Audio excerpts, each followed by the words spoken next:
So that's then selfishness. Then that's not doing things in service to others for their benefit. It's doing it in service to others for your own benefit. Yeah, I mean, you could say that if you want. I could frame it the other way too. That's Right? like Ayn Rand's Fountainhead. That's the character, the bad guy in there is this character who does all these good things for society, but he does it for selfish reasons.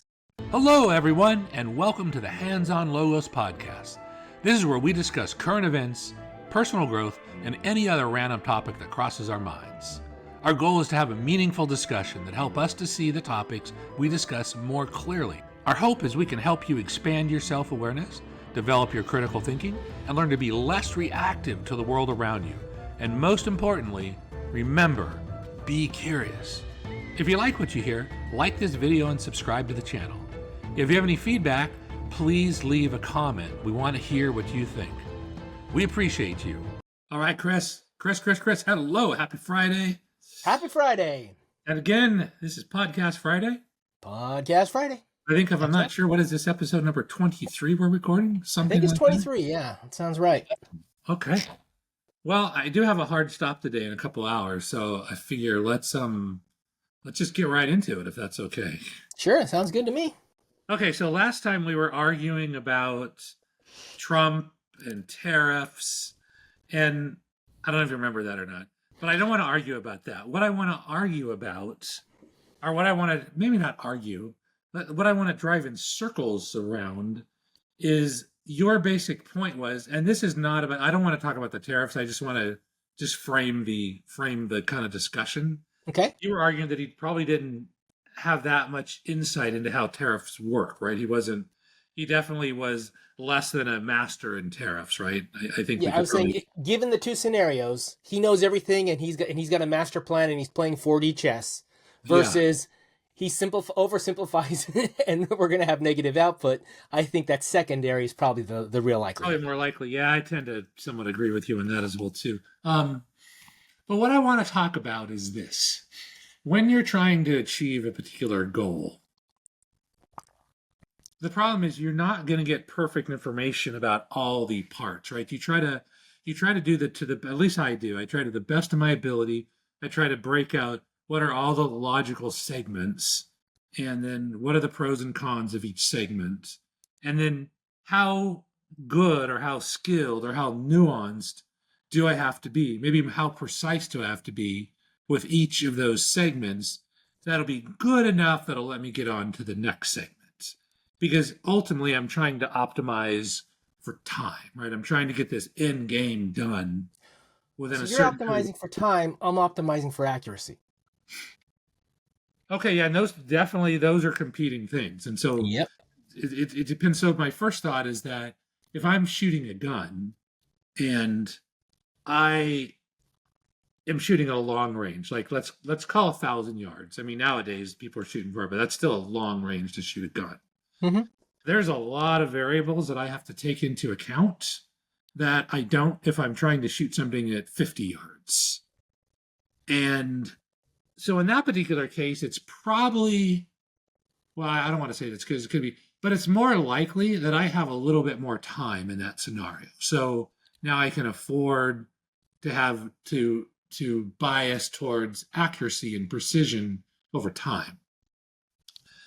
Because, I mean, really accuracy and precision is really critical, right? Because it's so easy to miss. In fact, it's way harder to hit it than you're going to miss it.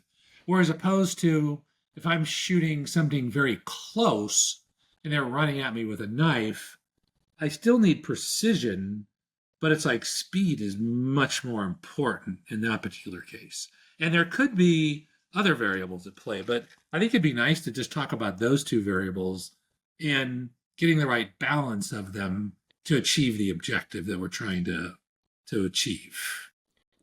All right. Well, depending on which variable is your constraint, right? Because that's what we're talking about when we talk about these variables. This is the constraint. You've got a time constraint. You've got what if accuracy is the thing you're constraining by, then you're going to treat things differently, right? Well, and we probably have other constraints. We have money constraint. Well, and I'm sure even with both of those, if you have time, there's an accuracy constraint as well, just secondary, or vice versa. You have an accuracy constraint, but your time constraint is secondary. So you don't have unlimited resources and funds and the like to do things. So that's always going to be a constraint, right? Yeah, and then what I'd like to do is not take any particular instance, but sort of generalize an approach that could be used to solve maybe not every problem, but like 90% of the problems, Well, I think if we generalize and then we walk through that step in a particular example, we could use Trump, we could use the shooting, we can use whatever. Yeah. The idea isn't to come to a conclusion on that topic, but to show how our thought process is on that step. Yeah, right. And I've always thought, like, I just have always sort of thought, since I was a little bit more of an engineering mindset, there's some people they'll just start hitting the thing with a hammer, right? I'm just using a gross example, but they have, I don't really have that much room for my hands, but imagine my hands are out here. They've got this much area to like hit, and I'm thinking, well, if I can take a little time, I might be able to narrow it down to maybe 6 inches. I don't know where in the 6 inches, but I know it's not 6 feet. I know it's somewhere in here. And so in that case, I mean, assuming that doesn't take too much time, I could probably get to a solution quicker, than somebody just beating on it with a hammer. Although I am shocked, Chris, at times about how darn good just beating on something with a hammer works, Mm-hmm. Sometimes. And it drives me insane, but darn, it works a lot of time, It's the action versus planning aspect, right? It's the idea of sitting and thinking. So as you were talking, and I was trying to figure out, a framework, whatever, a process that what is my mind doing when we're doing this? And I like the first thing is I'm defining either the problem or the step, or I'm defining some aspect of what I'm working on is the first thing. Yeah, and then I'm researching some aspect. I'm gathering information. I'm learning. I'm listening to the news. I'm online. I'm talking to you. Whatever. I'm gathering some information. Then at step 2, and the third step is I'm analyzing that, and I'm putting it through whatever mindset I've got, whatever knowledge I've got, whatever constraints I'm aware of. I kind of analyze all of that. Then I figure out. I make a decision based upon, and that analysis probably gives me the way I think of things. Probably gives me probabilities. So in that Trump scenario, the probability of him being a genius and him just oversimplifying, what's the likelihood of each? I think in my mind, the oversimplification has a higher percentage than the other one. So I made those two options and I made that. So that's the analysis. So I decide that it's likely the oversimplification. Yeah. And then if I decide there's something I need to act upon, I would act off that decision. Yeah. So I kind of see like at a rough viewpoint, there's kind of these 5 things that are going on, the steps that I go through whenever I'm working on a particular puzzle or piece of the puzzle. Yeah, and so in my mind, I think I want the outcome. What is my desired outcome? What do I want to achieve? And you might be given constraints that, okay, you're at a war. This dude, he comes out anywhere from 3 o'clock to 3:05 every afternoon, and the idea is to kill him. Right. And so I've decided that, okay, I'm going to be a long way away and I'm going to try to put a bullet in his head. Right. That's going to be my solution to the problem. But there again, already if I get biased towards that, I'm not thinking about any other solution. Right. So I could already be trying to solve a problem in a way that's much harder than maybe you've another already selected a bullet instead of some other way to kill him. Yeah, right. Because the outcome, which I just passed over it so quickly, is I want him dead. Right. That's the outcome that I want. And businesses and people do this so often. They think, here, I need to solve a problem, but instead of taking the time to really detail that problem, they go straight to a solution. Yeah, and the solution isn't always the best. Definitely not the only, but definitely not always the best solution. Yeah.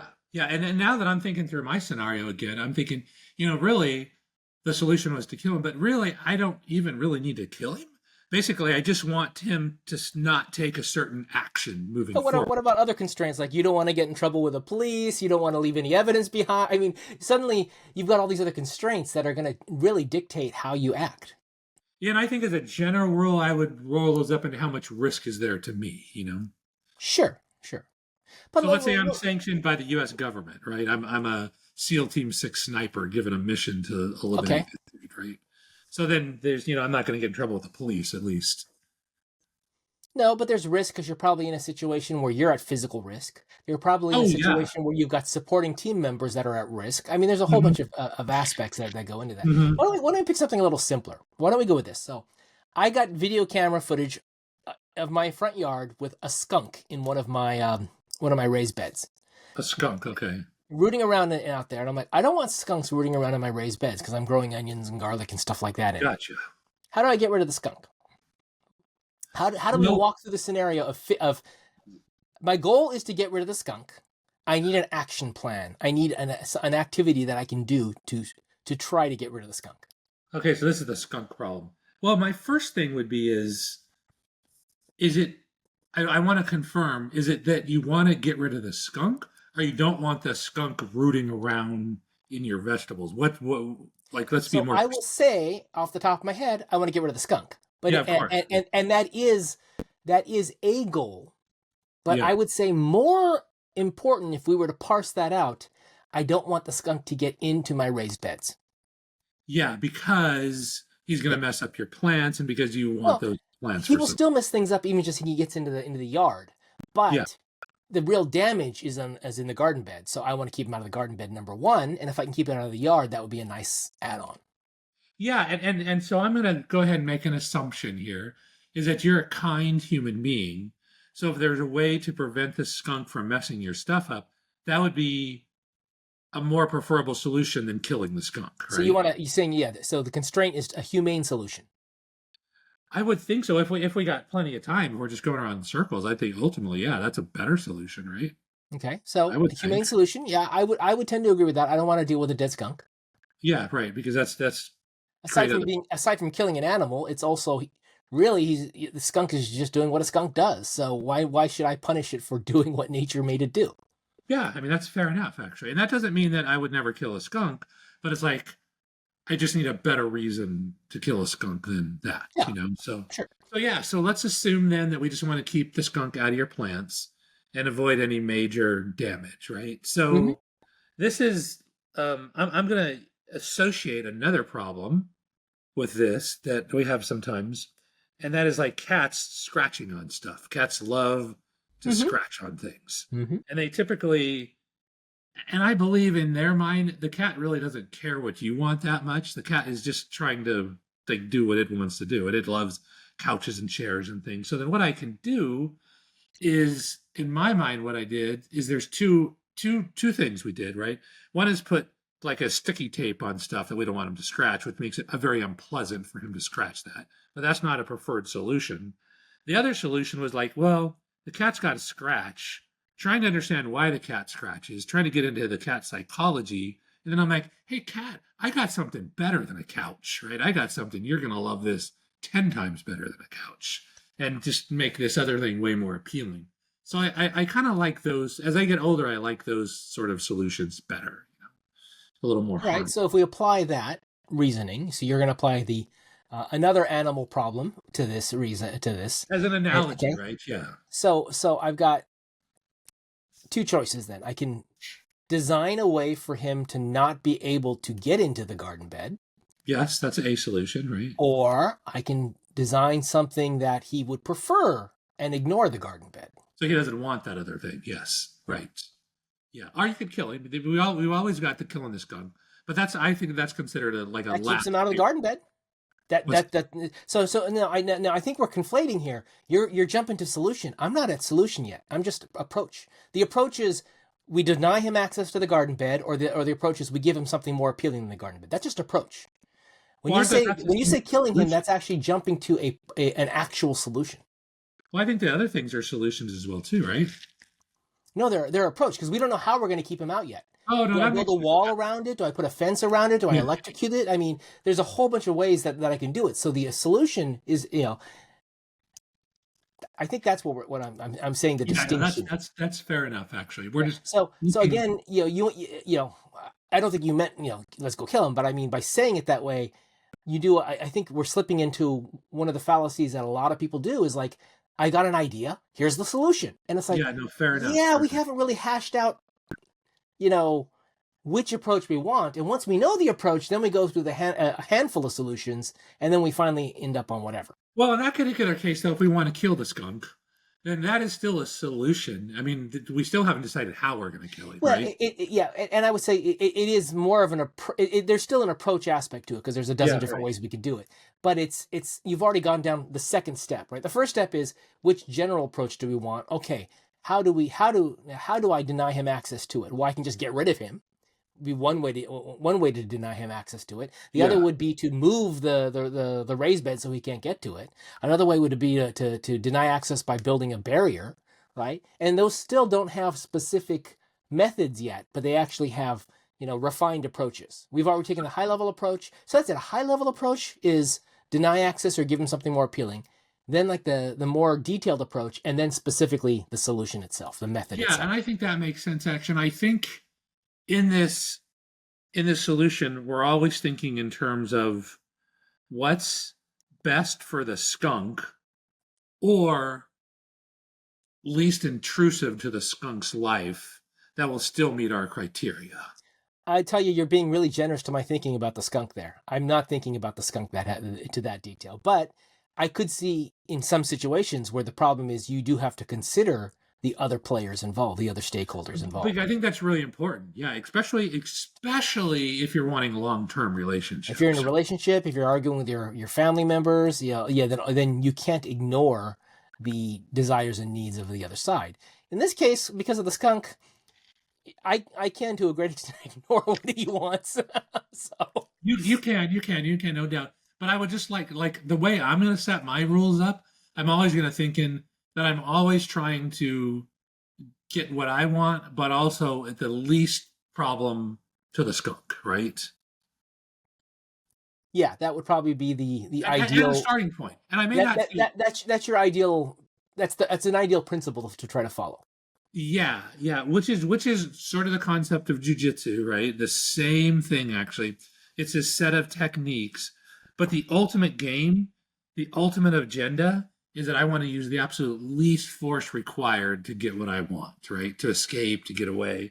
And then we have all these techniques we can escalate force, but always the most gentle form is typically the best overall, Yep. as a generalized rule. You try the simple thing first, and then you make it more complex as needed. Yeah, like if somebody comes up to you and says, "Hey, you want to fight?" You're like, "No, not really." Okay. There we go. That's the ultimate solution, right? No, not today. I'm not interested. Okay, so let's go back to our skunk then. See, this is so interesting because this thinking that we're doing, clearly, to me, what we're doing is there's a lot of assumptions that we have a lot of rocks we haven't flipped over yet. So the first definition when you asked me, I want to deny access to the skunk, and I said, well, I hadn't really said that. I was thinking I want to get rid of the skunk in whatever means that, and that could have multiple meanings. So that's your definition. That's your problem definition. If the first thing is I want to get rid of the skunk, does that mean killing it? No, I don't think I want to kill the thing. I don't want to deal with it. So that means, okay, so your problem definition is how do you keep your skunk away from these areas, right? So now my problem definition isn't I want to get rid of it. It's I want to keep it out of certain areas.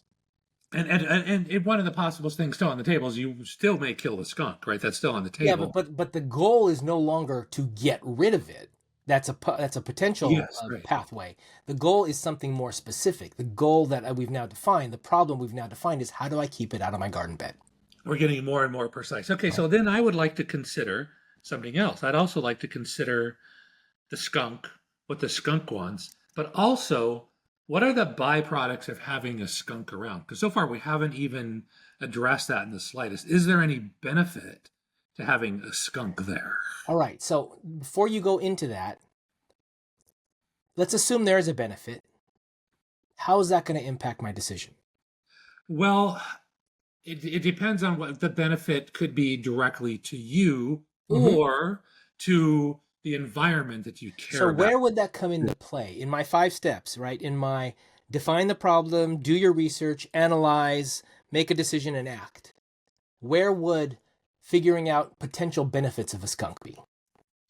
Well, I don't know. It has to be in there somewhere. I mean, my first thought is it's going to be in the research aspect. So when I'm researching getting rid of a skunk or denying access to my garden bed of a skunk, I'm also going to run across potential benefits of having the skunk around. Yeah, right. Right. Right. And I still want to get rid of having the skunk being there, but there may be a way to get the benefits without letting him have free reign. Yeah, right. Yeah. Right. Exactly. So I need to do research, and then that research will have to incorporate the analysis. When I get to the analysis after the research, I'll incorporate that, and it'll weigh in on my calculations. It'll weigh in. Yeah, everything is So, a sliding scale of like how important is so this, right? let's say I've defined my problem. I want to deny access of the skunk to certain areas of the garden. All right, so now I'm going to research how do you keep a skunk out of your plants.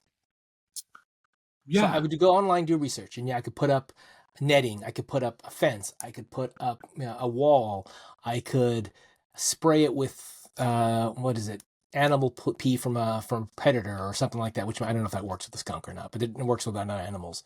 I could have I could let dogs or cats run around which would freak it out.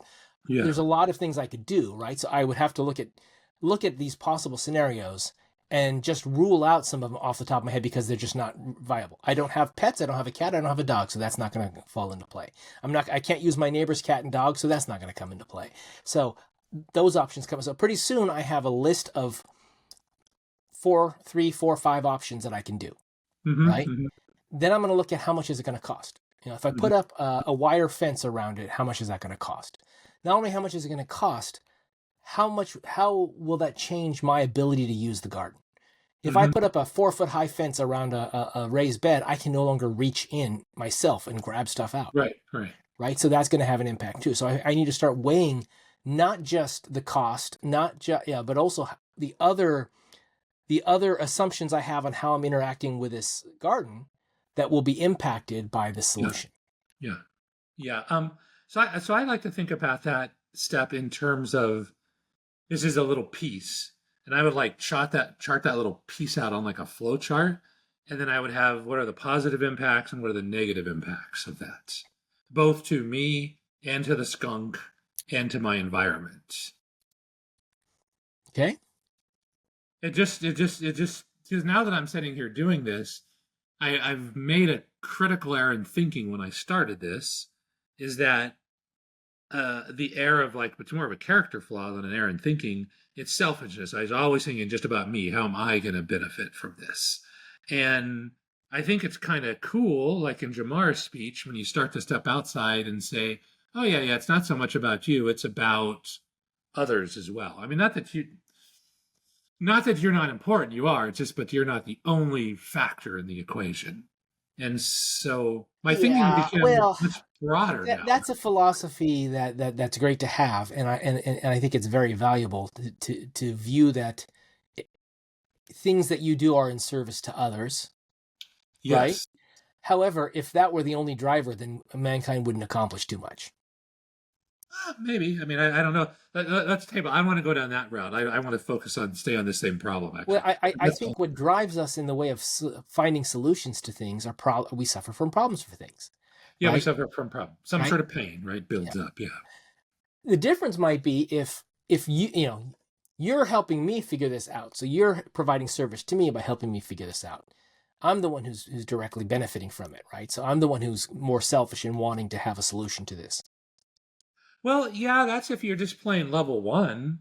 But if I help you solve a problem, you're going to be more inclined to help me when I've got a problem. So in a lot of ways, I'm better off overall. I think you got to figure what your time horizon is, right? Is it just like 2 seconds, 10 seconds, the rest of your life? I mean, the way I'd approach problems would be different based upon my time horizon, right? The impact that'll come back to me.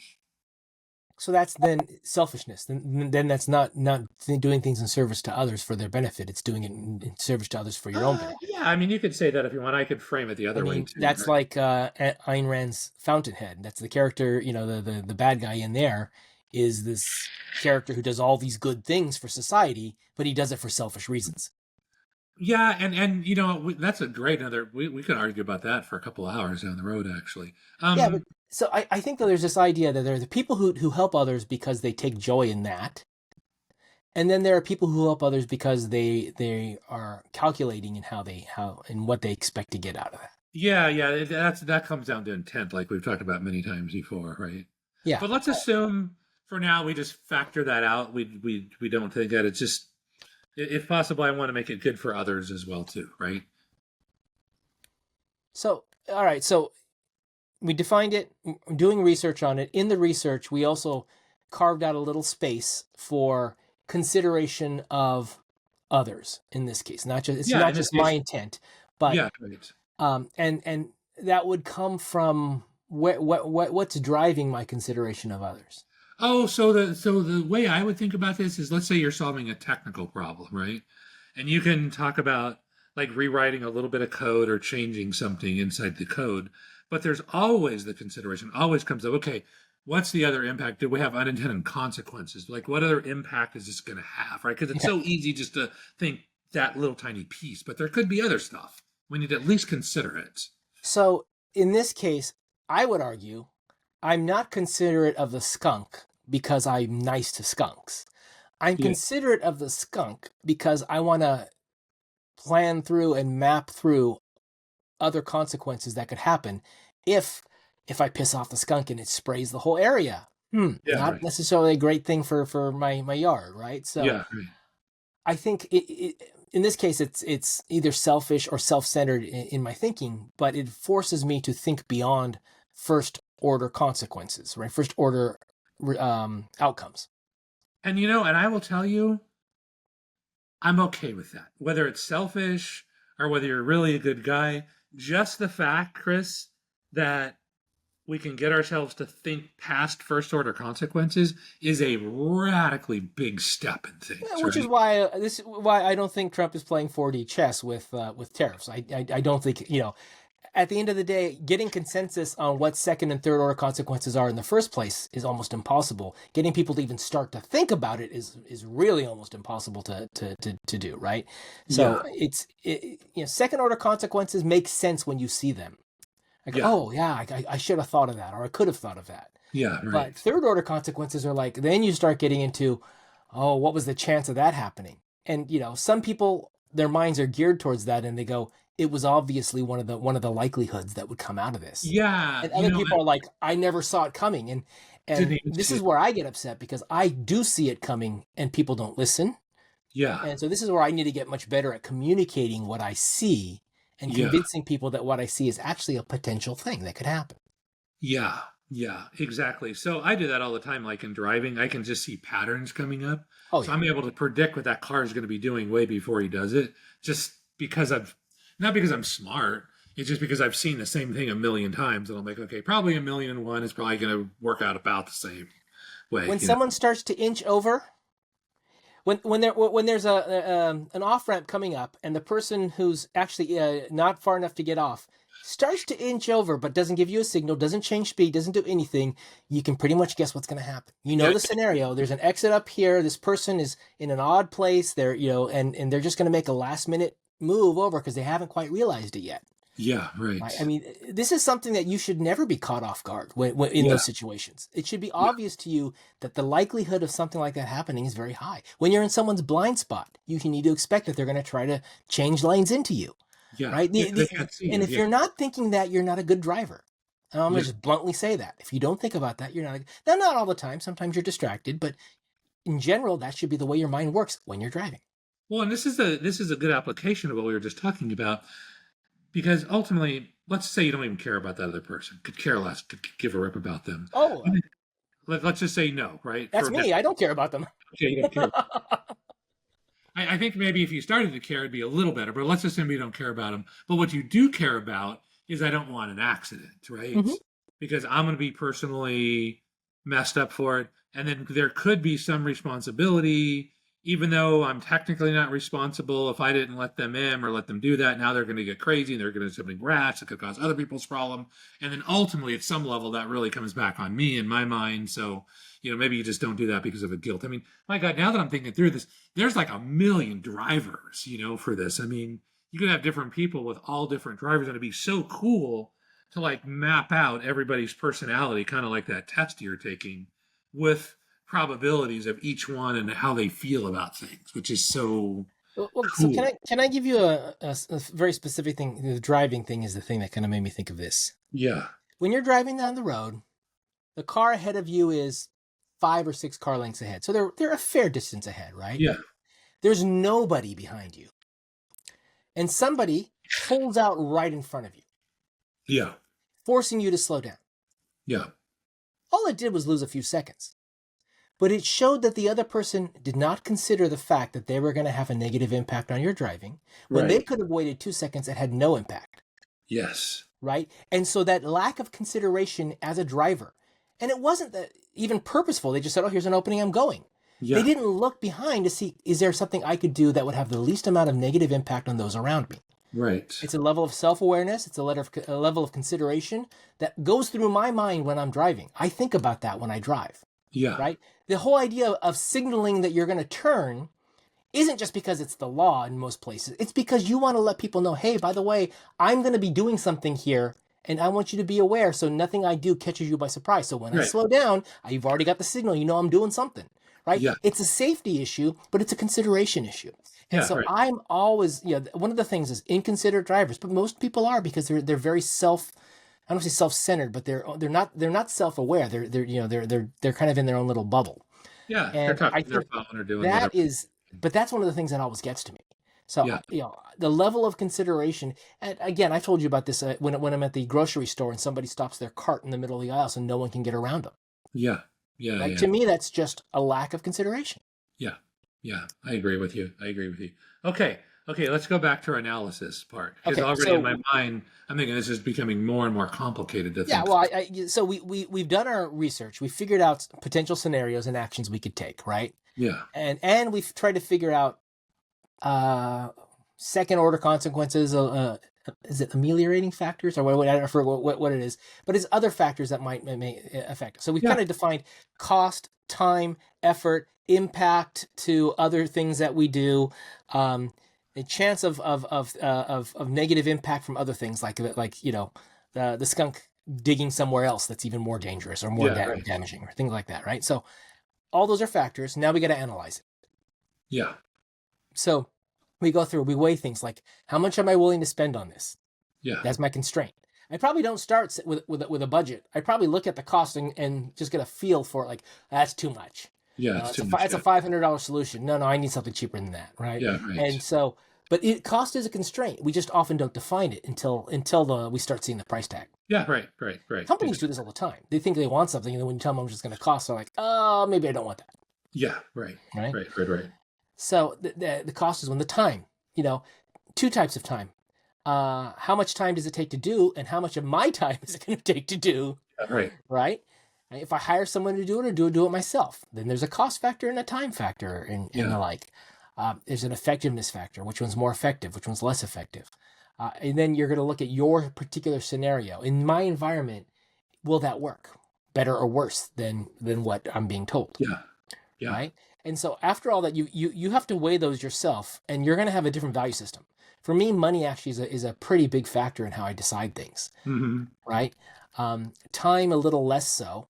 Level of effort is definitely one of the things that I worry about, though. Mm-hmm. So all those things that come into play, and then you can either make a decision on one thing, or you can rank order your decisions. Yeah. Like, this is the best solution based upon what I know and what I think I know.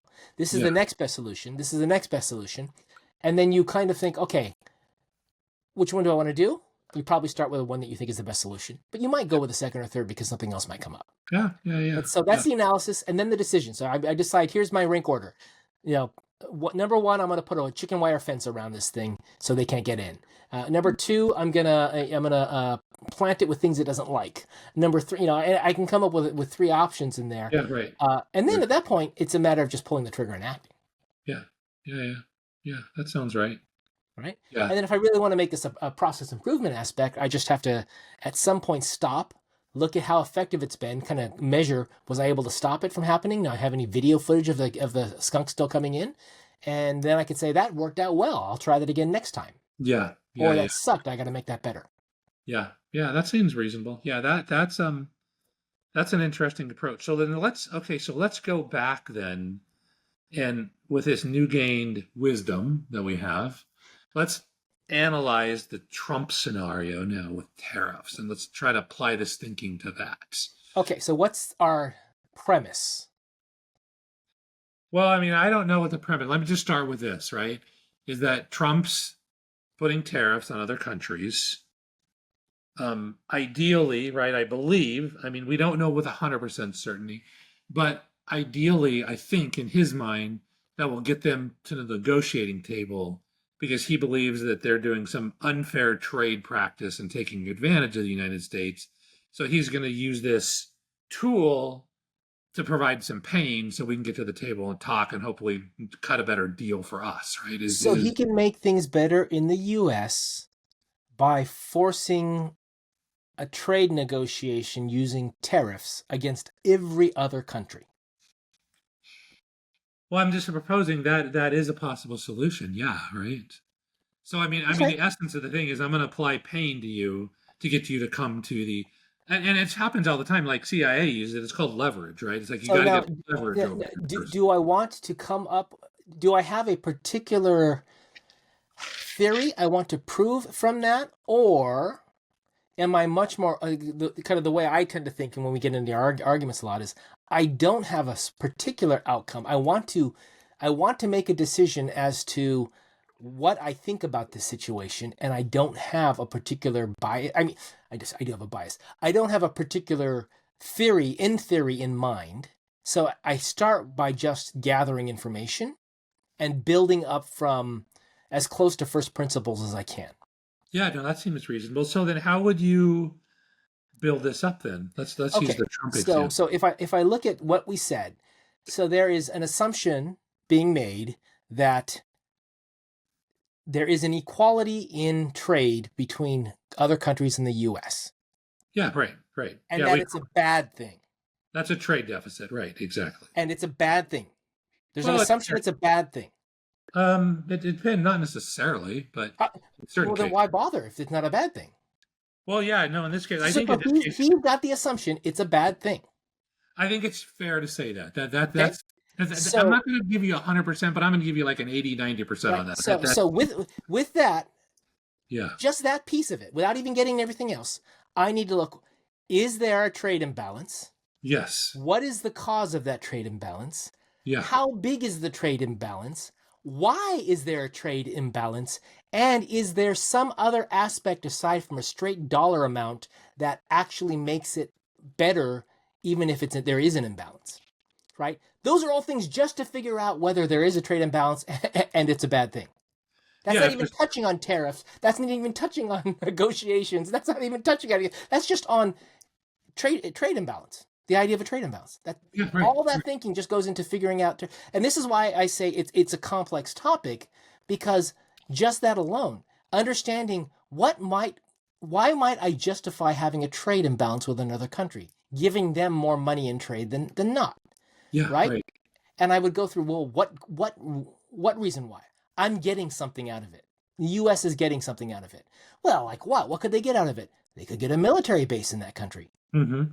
They could get special treatment on goods like the Ukraine deal that was signed this week, where Yeah. we're getting rare earth minerals, right?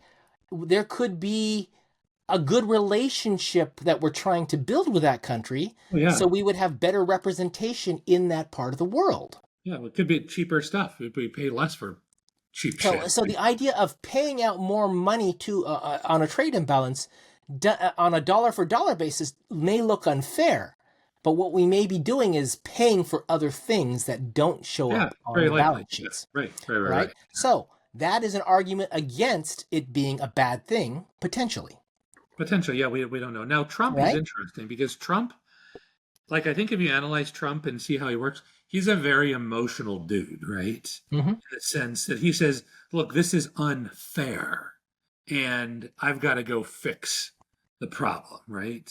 And So it is true. I mean, China, it'd be nice for people to chime in about this if you've ever done business with China, but China has some really unscrupulous practices in trade. I mean, they cheat, lie, steal, anything to get their way. I mean, I've had direct dealings with Chinese factories and talking to them. I mean, they literally run by a different set of rules than we do.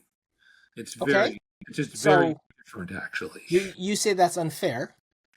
Well, that's my perception of it. They Okay, just play by so different rules. now let's move off topic and talk about fairness. Why is that unfair? What Well, is the assumption in your head that makes that unfair? It's unfair because as an American, as a general rule, we have sort of a Christian belief. Now, I'm not saying you're Christians, but I'm just a general Christian belief that, hey, you want to try to do the right thing.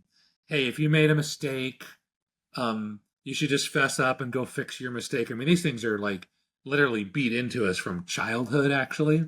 And so, Where is the value structure for any of that?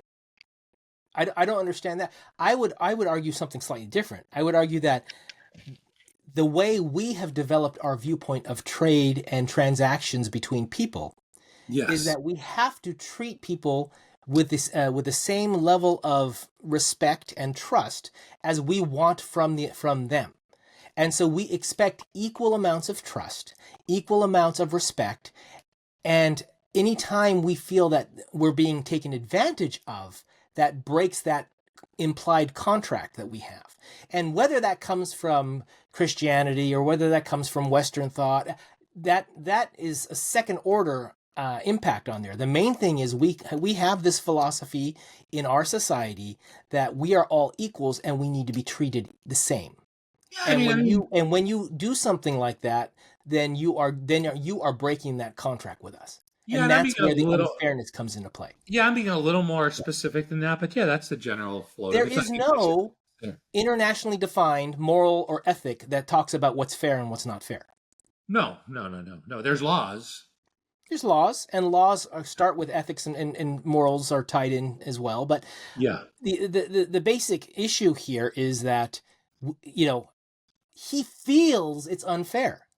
Yes, right, right, You exactly. might be able to make a good argument as to why it's unfair, Yes, right, exactly. but that's not what's happening here. He just states it's unfair, It's unfair, yeah. and that is something that he hasn't earned the right to say that yet because he hasn't done the homework and shown it to us yet. Well, here's the thing. This goes back, though, to defining what truth is. And so our best definition so far is that if a bunch of us agree something's true, it's true, right? Mm-hmm. Do you think So, the Chinese agree it's true? Because then uh, it's not true. well, it depends on the people that agree on something. If they think it's true for that particular group, right? So here's the deal, right? But This is truth what, for a small group is the same as truth for everybody? well, truth is Or one also, has more you're saying our truth is more valuable than their truth, or more real than their truth. for us, yeah. For them, their truth is more valuable, right? I mean, so But going back to the argument though about whether or not this idea that using tariffs to force this is going to make the world better, right? Which is kind of what we're starting at. We well, first no, but started off. we haven't got past the other argument yet. Hang on. No, So, well, we started with a whole argument that there's an assumption. We started by attacking the assumption that a trade imbalance was bad to begin with. yeah, so the idea is I think most people agree that it's unfair the way we're being treated by China, Most right? Americans Most Americans, believe, without any rational thought to back it up, that it is unfair. Yes. well, I don't think you can say without any rational thought because that's an assumption by you. If I go out and grill 100 people on is a trade imbalance unfair? Why? Do you think it even will be able to explain that? Probably not, but I'm going to expand. I'm going to expand the trade imbalance as to the relationship, right? I want to widen it up just a little bit because I don't know how much is trade imbalance versus just philosophy versus selfishness versus all this. I don't know. I understand relationship. I don't understand how selfishness, philosophy, and stuff fit into what you're saying. It's the way we think about things. So then, as Americans, as a general rule, we're not optimized solely just on price, right? We'll pay more for something if we believe we're getting other stuff, right? Or if we're doing. Yeah. Okay, so I'll call that I don't mind calling it relationship. I think what it is there is a relationship between countries. Yes. Trade is one dimension of that. One dimension, yes, And exactly. if you just look at trade as the only metric, it will be imbalanced because what's balancing it out in our minds is other dimensions. It's the military relationship, it's the political relationship. Yeah, right. It's not just the financial relationship. So I would say then let's refine what we said earlier. The trade imbalance is looking at a very specific dimension of international relationships, Yes, yes. right? So then I'm going to extrapolate on that, and we'd have to prove this, and concentrating on that as the thing that needs to be fixed is an oversimplification because you're ignoring other parts of the Oh, relationship. no doubt. No, there's other issues involved. Yes, exactly. Like I know and I don't believe we have a military base in China. I wouldn't guess. I don't know if we have one or not, but probably not. Nope. We probably have an embassy. Probably that's about the closest thing we get to military base. Um, yeah. So that's so interesting. And so there's other issues of like IP. They steal stuff. I mean, all sorts of stuff actually. And Again, so now is that a financial relationship? Is that a legal relationship? When they're stealing our IP, it seems like a legal aspect. It has a financial implication, but it's a legal problem. It's part yeah, of it's a legal dimension on the issue. So I would argue here that simplifying that you're going to fix all of America's problems with by going through and just fixing the trade imbalance is a gross simplification of the complexity of the problem. And therefore, it doesn't matter if it's tariffs, it doesn't matter what solution you've got. It's way oversimplified. And therefore, the impact is not going to be what you say it's going to be when all you're looking at is one dimension of outcome. Well, I'm gonna challenge you on a couple things. Sure. Grossly over. I don't know. I don't know the scale of it. There's no question though that I agree with you on. It's an oversimplification, and there's other factors that need to be considered. No doubt about that. And then there's got to be some sort of mechanism to put a scale on the problem. Like how big of a problem is this, right? Yeah. Okay. So before we get into that, so now I'm kind of in a viewpoint like it's a dumb solution. The tariffs are a dumb solution, and I haven't even gotten really into tariffs. I've just started with this premise that it's an oversimplification, and therefore it can't do what he wants it to do. Right. That's where I'm kind of sitting at the moment. Okay. So now I want to counterbalance that without even going to all the other aspects of this. Okay. What would justify this action that he's doing in a logical scenario? So I'm assuming that all right, now let's say he knows it's not as simple as he says it is. Of course. He may not know all the complexities, but he knows it's really not that simple, right? Yes. And he's not an idiot, so I'm going to assume he does know it's not that simple. Well, that means there's a reason why he's simplifying it. Yeah. And so then I got to go through my mind, okay, why would we want to take this action? Why will we simplify it this way? Why would we present it this way? And then that goes to a different aspect of what we talked about. It drives action. It gets a response. Yes, it would have been nice if he just reached out to all our friendly neighbor countries and said, "Hey, we need to renegotiate some stuff here. So here's what we're going to do." Instead of going out and saying the world is unfair to us and we're gonna treat the world like crap. Instead of doing that, he could have done that and split it up. But regardless of approach, the idea here is to spur action, to spur the conversation, and from that aspect, simplifying it and just doing a blanket action against everyone might be a reasonable approach. Yeah, right, exactly. Okay. And that's tying back to what I said before. It's like sometimes just taking action, just swinging a hammer around works way more times than I think it should work, actually. Now I've got to look, okay, so I've now, and we can go into a lot more detail on each one of these things, but my mind swings from, it's a stupid idea, but maybe there's a reason. Yeah. Okay, maybe there's a valid reason. And now I got to go, okay, let me just think through some of the things against it again, right? Yeah. So is it really tariffs that's the problem? What do tariffs signify? If a country, taxes stuff coming in, but we don't tax them coming in, it's like, why, you could say this country taxes whatever coming in from the U.S. at a lower rate, but if they don't buy any of it, then they're not paying any of the taxes. If a country is lower income or is a developing country and doesn't have the need to buy software and computers and stuff like that because they just don't have the infrastructure to use it, then of course the tariffs they pay on that, regardless of the percentage, the dollar figure is going to be pretty damn low. Yeah, right. And they also don't have the money to buy much of it. On the other hand, what can they produce and export is cheap crap. Yeah. Right? And so cheap crap might very well have a low tariff to begin with. And therefore, the amount of tariffs we pay on them might be a low percentage, but because of the sheer amount we buy, could be a high dollar amount. So we could be paying a high dollar amount with a low tariff, and they could be paying a low dollar amount with a high tariff, and there's a reason for that. And not all countries in the world have an equal economy and an equal infrastructure and equal industrial base. Therefore, it's really hard to say blanket tariff should be the same for everyone, and the dollar amount should be the same. It should be Yeah, no, average. that's why I think he sets tariffs as different based on which country or whatever, right? He's got a base 10%, and then he adds on top of that, was it a reciprocal tax or a reciprocal tariff? In other words, we think it's unfair, and of course, the calculation for the unfair is also one of the things that came into a lot of discussion. Saying, Of course, yeah. again, Yeah. there's no complexity in what he did. It's just like, here's the number, it's unfair. Let's calculate something out. It's like, well, there's reasons why there's the disparity, and you need to think about that and judge. Yes, that's a valid reason for that disparity. We're not going to punish them for that. Because now you are punishing them for a shared number and not taking into account the situation. And now we're treating them like crap, just like we're upset at China treating us like crap. Yeah, and so that's so interesting. And so that's what he's doing.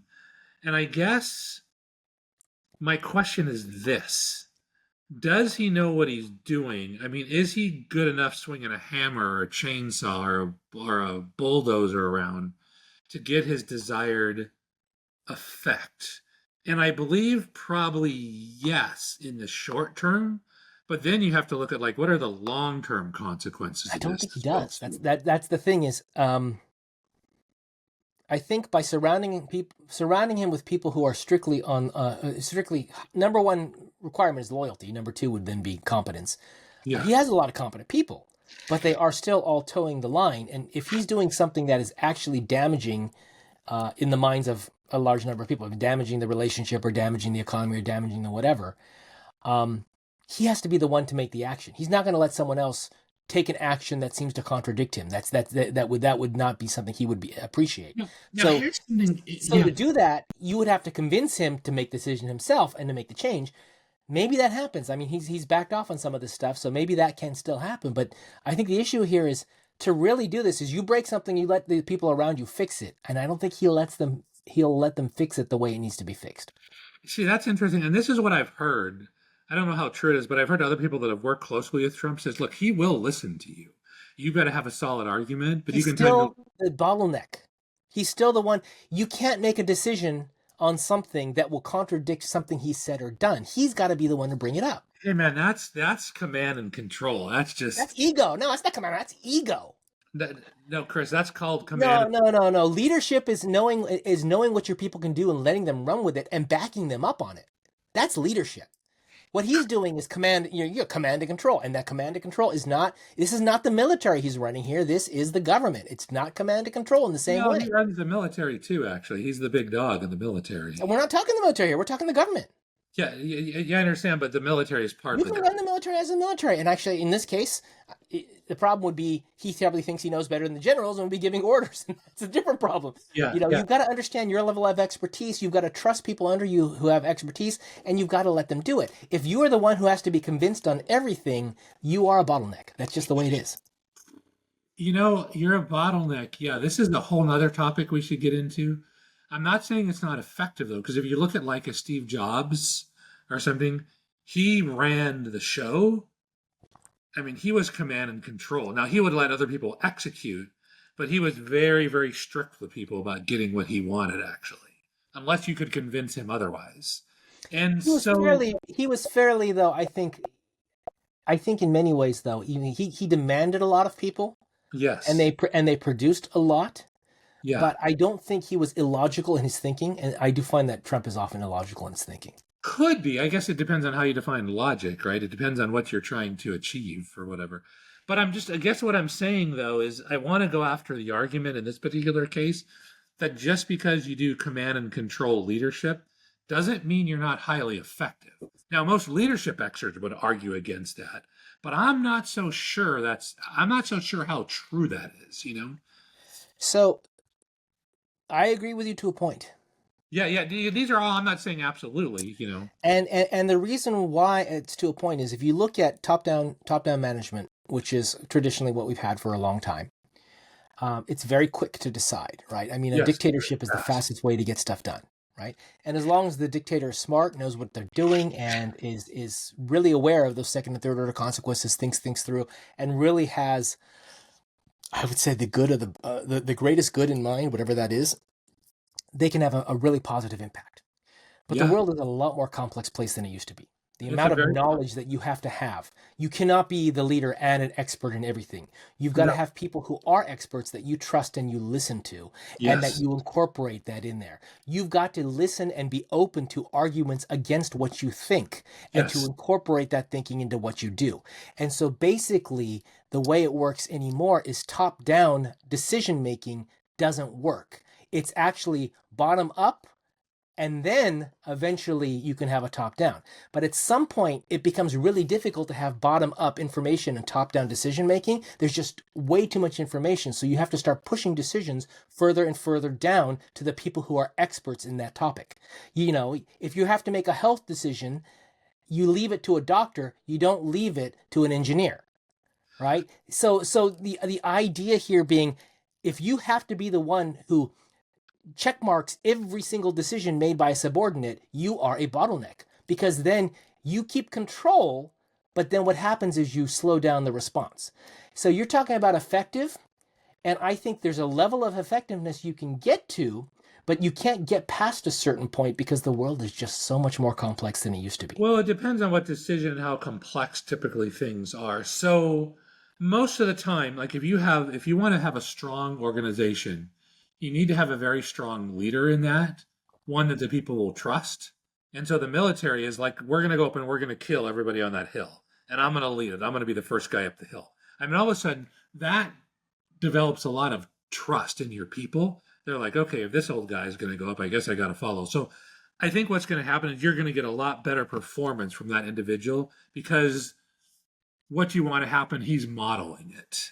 And people will just kind of fall in line automatically. And there'll be a So certain is that person, when they're taking the hill, making each decision on when to fire the artillery and where to fire the artillery and all that? Or do they have an expert who understands battle plans and says, hey, you know what? We need to fire the artillery here. We need to time it such that when they're taking the hill, we're doing this hit here.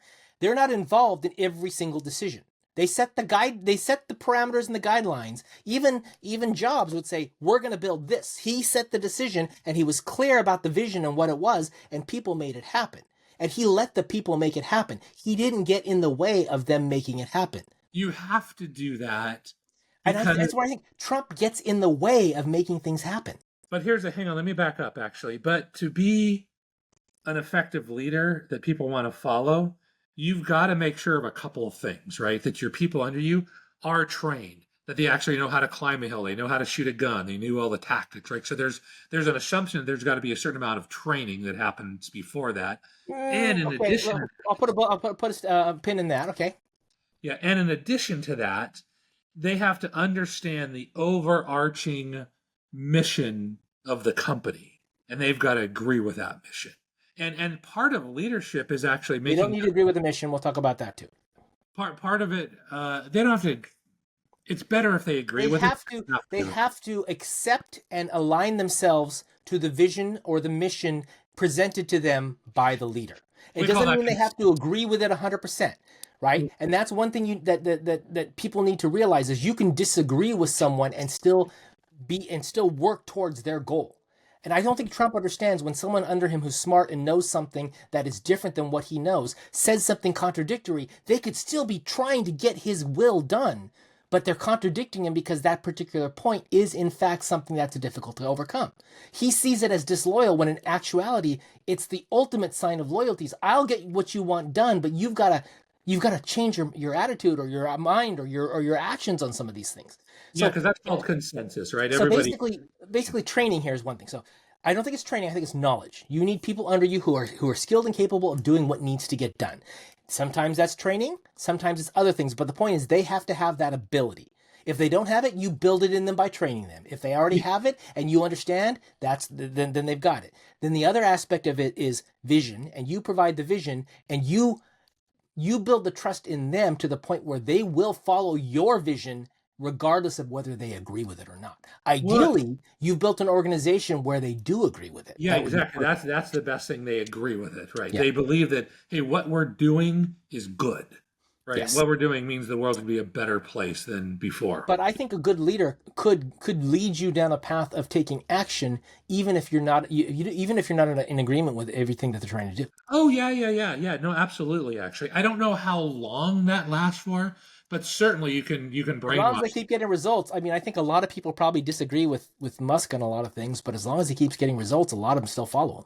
Yeah, yeah, yeah, yeah. And that's just built into human nature. We just want to follow Yeah. something, right? We want to. So what I'm getting at is when I look at Trump and the fact that I think he got burned pretty heavily in the first term with the people that he was saddled with because he wanted them to act in a certain way and they wouldn't. They were hopefully competent enough at their job to realize they couldn't get stuff done the way he wanted, and Yeah, they tried to work within those constraints with him and say, these are the constraints we've got. And he is one of those people who thinks that the constraints don't apply or that you can force your way around constraints. Oh, there's a law against that. Okay, we'll just move around that law. It's like, no, that's a law. We've got to do that, right? And so well, I really think he thinks there's that the rules of physics can be ignored or adapted or changed, and the rules of human relations can be done. And yes, you can work around some of that, but you can't do it all. And then when you've got people that you're trying to make do that, they're going to have problems with that.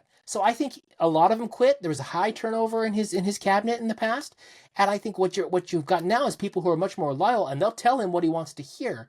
But they have the same roadblocks that they had in the first administration. Is there's things that can and can't happen, and they need to happen at a certain pace or in a certain way, and that doesn't fit in with what he's trying to get done. yeah. I want to go back to the rules of physics versus law. Mm-hmm. You cannot violate rules of physics, right? There's a hard stop there. Laws are easy to get around. People do it all the time. In fact, that's the nature of a politician is to cheat, steal, and lie and admit nothing. Actually, so that just sort of seems to be the playground, right? I mean, There are some pretty hard fast things. You were not allowed to kill people in most situations to the get things CIA done. does it all the time. Actually, they kill people. Generally not in the U.S. though, right? So if I wanted, if there was a politician in the way of me getting something done, am I just going to go kill him? Is that what you're trying to saying that he can do that? As long as it can't be proven, yes. I mean, I think what we're distinguishing now is what should be versus what is. Yeah. So, And I think what we're distinguishing here is loyalty does not force someone to break the law or do those activities. They're going to come in and say, here's the constraints of what we can do based upon the situation at hand. And the person who's at the top and is making pushes to get stuff done is going to either accept or reject that. And I think Steve Jobs was more likely to accept it and try to push somewhere else or push another department or throw more money at it or throw more creativity at it. Whereas Trump really either doesn't have those abilities available to him because let's face it, they don't have unlimited funds, they don't have a lot of this stuff.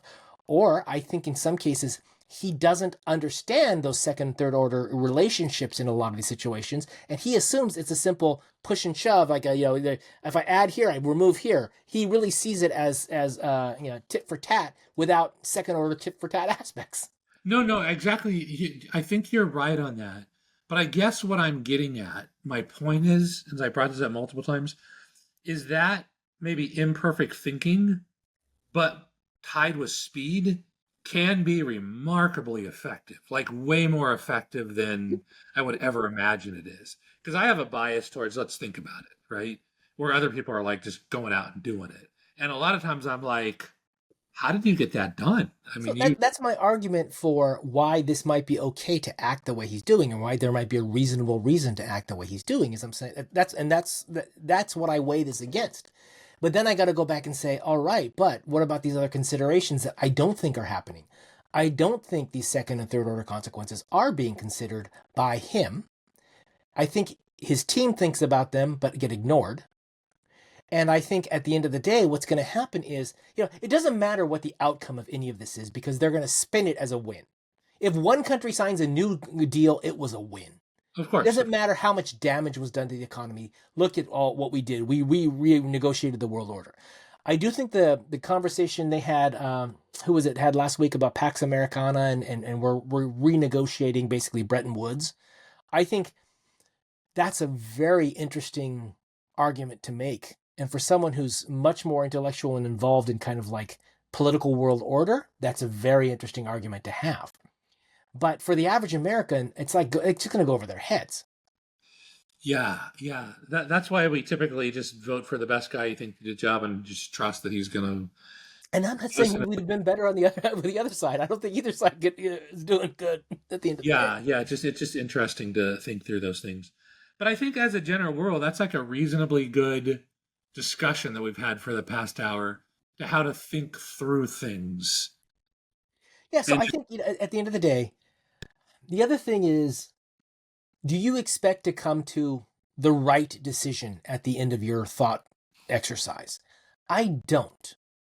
I expect to come up with what I would call a reasoned decision that I can articulate the reasons behind my decision, and that I can then say, to some extent, what I think the probability of that being accurate is. yeah, I think Right? that's really good. I think I'll that's say, Trump is a economic strategic mastermind, and he's using the tariffs effectively. Versus he's oversimplifying, and it's going to have negative impacts that are unseen. And I think if I look at those two scenarios, I would say it's probably a 90-10. 90 that he's not a mastermind, and 10% he's a mastermind, right? And so in my mind, it's like I've got a decision that's basically one or the other, but I being the scientist, I still have a percentage probability that I could be wrong. Yeah, I think you have to do that. I mean, which really brings up a good question is how sure do you have to be before you take action on something? And Well, and that's a different thing than having a strong opinion. Like when you talk to someone and they say this is the way the world is, if they're not if they're not just simplifying their idea, and then they're idiots. If you say this is the way the world is, and you don't think there's any chance of you being wrong, you're a friggin' idiot. yeah, that's the Dunning-Kruger effect. It just means that dumb people basically think they're really smart. And the problem is in most parts of our lives, that's the easy way to go, and people go that route. I'm wired differently. I have everything is on a spectrum for me as far as how much I believe it to be true. Yeah, how true is this is a very good question. Everything's on a spectrum. So then, to your point, how far into that spectrum of truthfulness or accuracy do I need to be able to take action on it, to make a decision and make action on it? Yeah. I don't know what that number is. It definitely should be more than 50%. At least then statistically, you've got, if you flip a coin, at least, okay, I'm probably going to win it. And so that goes back to that Colin Powell 40 to 70% quote, right? You need to have 40 to 70% of the information. He said information, but I think what you need to do is you need to be 40 to 70% sure to make your decision. And I would think the constraints will choose that number. Yeah. Right? If you're in a rush and you have to get something done, and if you don't, the dire consequences will happen, 40% is what you go for. It depends on how much bad stuff will happen if you don't do it. And then the consequences of inaction will drive how long you're going to wait. Yeah. Which I think is an important point, Chris, that I want to bring up is that one of the things that you have to do if you see some sort of pressure or pain or potential threat against you, you have to break out the difference between my feeling, how much threat am I feeling, versus how much actual threat is there. Because that's going to give you how much time you actually have to deal with it, Which I think is really important. If that makes any sense. I'm thinking so there's what I would call the consequences of inaction. Yeah. Right. So if I do nothing, what happens? Yeah. Then it's like if I take action, what choices do I have? And if I take action A versus action B, what happens? Yeah. And it's so easy for someone to default to I won't take action. And everything will be okay, but it could be worse by not taking action. Oh my gosh, yeah, it depends on what the action is, depending on what the threat level is. It's fight or flight or stay in place or freeze, right? If you freeze, that might save you or that might kill you, right? In a situation. Right. Generally, freezing is not the best option for things. I mean, sometimes it is. It depends. Yeah, it depends on why you're freezing. Some people just freeze, like they literally physically cannot move. They just get like their software gets locked up. But it's not just that. It's I was thinking of a quote.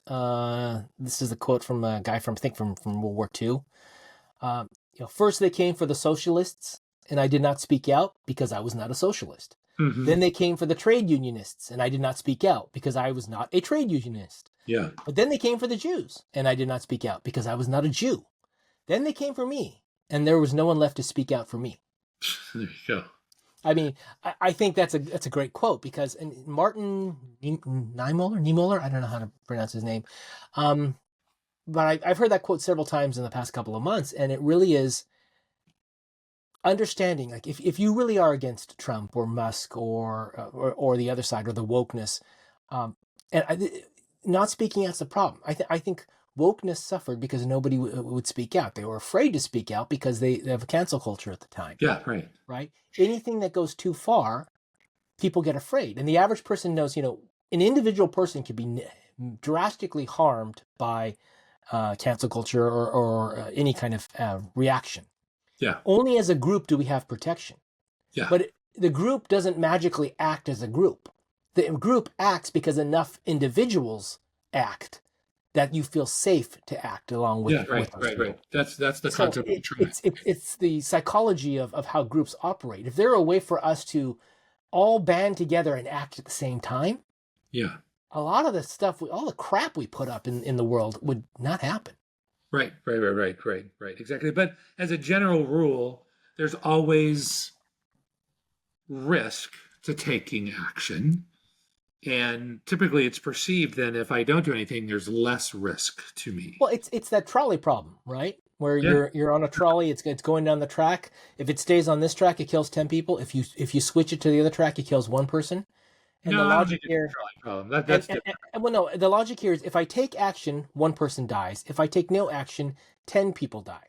One is fate. It's not my fault that those 10 people are on the track. Therefore, it's not my fault. But if I take action and I have to actually knowingly kill someone, then it's my fault. I bear the burden of that, right? So I kind of consider this the same thing as like the philosophy of inaction is I'm free of guilt if I don't take action. I'm free of everything if I take no action. As soon as I take action, I'm now responsible for my action.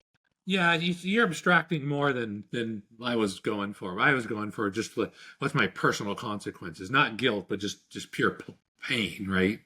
Well, that's just a flavor of the personal consequences, right? Whether it's guilt, whether it's reactionary, you when you make a decision, when you act, you will bear the consequences of your action. Yeah, right. Yeah. Versus when you don't act, you bear the consequences of fate, of whatever, it would have happened anyway, kind of a thing, right? So you can make the safety argument like, well, I didn't cause my life to be worse, but actually you did by inaction. But the philosophy is I didn't take action, therefore it's not my fault. Yeah, that's a guilt. That's a form of pain. Yeah, exactly. Yeah, I guess so. Yeah. But all this stuff, let me tell you something. This stuff needs to be broken down so carefully and so precisely, because then it's hard to communicate if you don't have precise definitions of words that you use.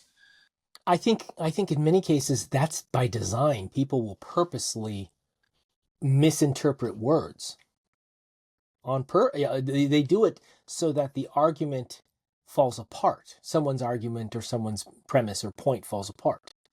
Yeah, that's why you got to be skilled on these attacks, right? Which my premise is, I know people don't agree with me, but I think they're all wrong, is that you got to be good at attacking, then that makes you better at defending because you understand, right? So like when I make a comment about something, yeah, can you extrapolate something that's totally different than what I'm saying and use it as an attack, right? That's one thing to say, right? Can I? Yeah, of course, sure. Almost on everything, right? Yeah, so I'm saying maybe what we need to do is do that so that we can see what's happening here is like, I say I like Thai pork fried rice. Okay, fine. Huh? Oh, so you're racist against Chinese pork fried rice. You don't like Chinese people. Oh, okay. Wow. I mean, Okay. that's a stretch, but you're Stretch. taking Hey, something. No, more you're than taking something I didn't. Cause, oh no. Okay, one thing you got to understand is I have an opinion on Thai pork fried rice versus Chinese pork fried rice, and Chinese pork fried rice is substandard compared to Thai pork fried rice. okay, I could sure. live off Thai pork fried rice for the rest of my life. Chinese, no, sorry, not there. Okay, so you could listen to that and go, oh, obviously you're racist against Chinese people. I mean, I wouldn't do that. My first thought is like, what makes it better? That. No, you're analyzing. You're not trying. You're not trying to shut me down, though. You're actually trying to find out more.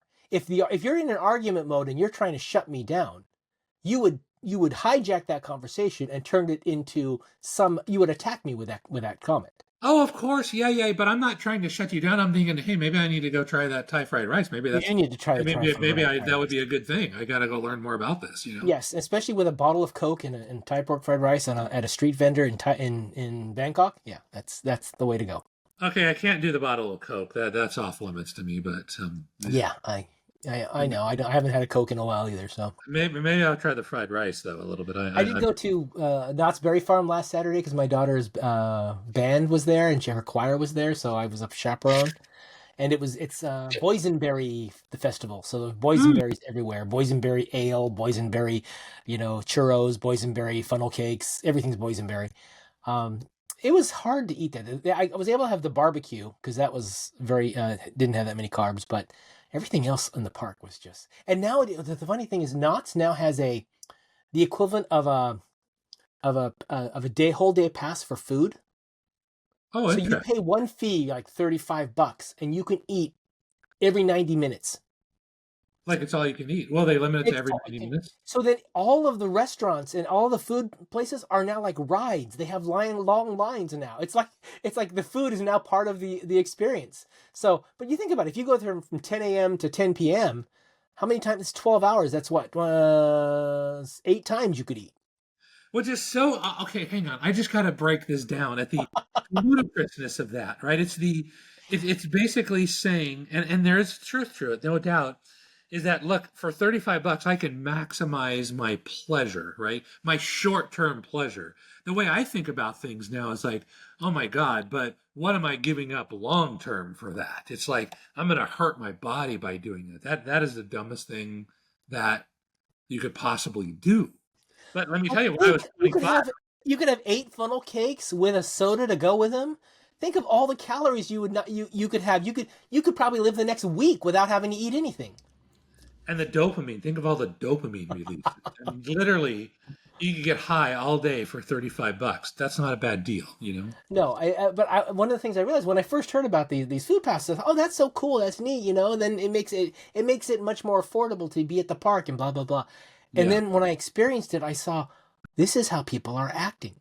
People, first of all, you now have to wait in line for food just as long as you do to wait for a ride. Yeah. And not only that, I see what the people are eating, right? And not every item on the menu is available for this. The items that are on the menu are cheaper and carb heavy and sugar heavy. So it's definitely not designed for health. It's not designed for help. Which means, as a general rule, our listeners, how many ever there you are, keep listening. But you've got to realize that the vast bulk of people are not interested in your well-being. They're interested in trying to extract as much from you as possible. But you've got to think, man and ladies, you've got to think through things so you don't do dumb stuff with second, third, fourth order consequences. Yep. And it's Well, one hard. of the It's like things control. it is, yeah.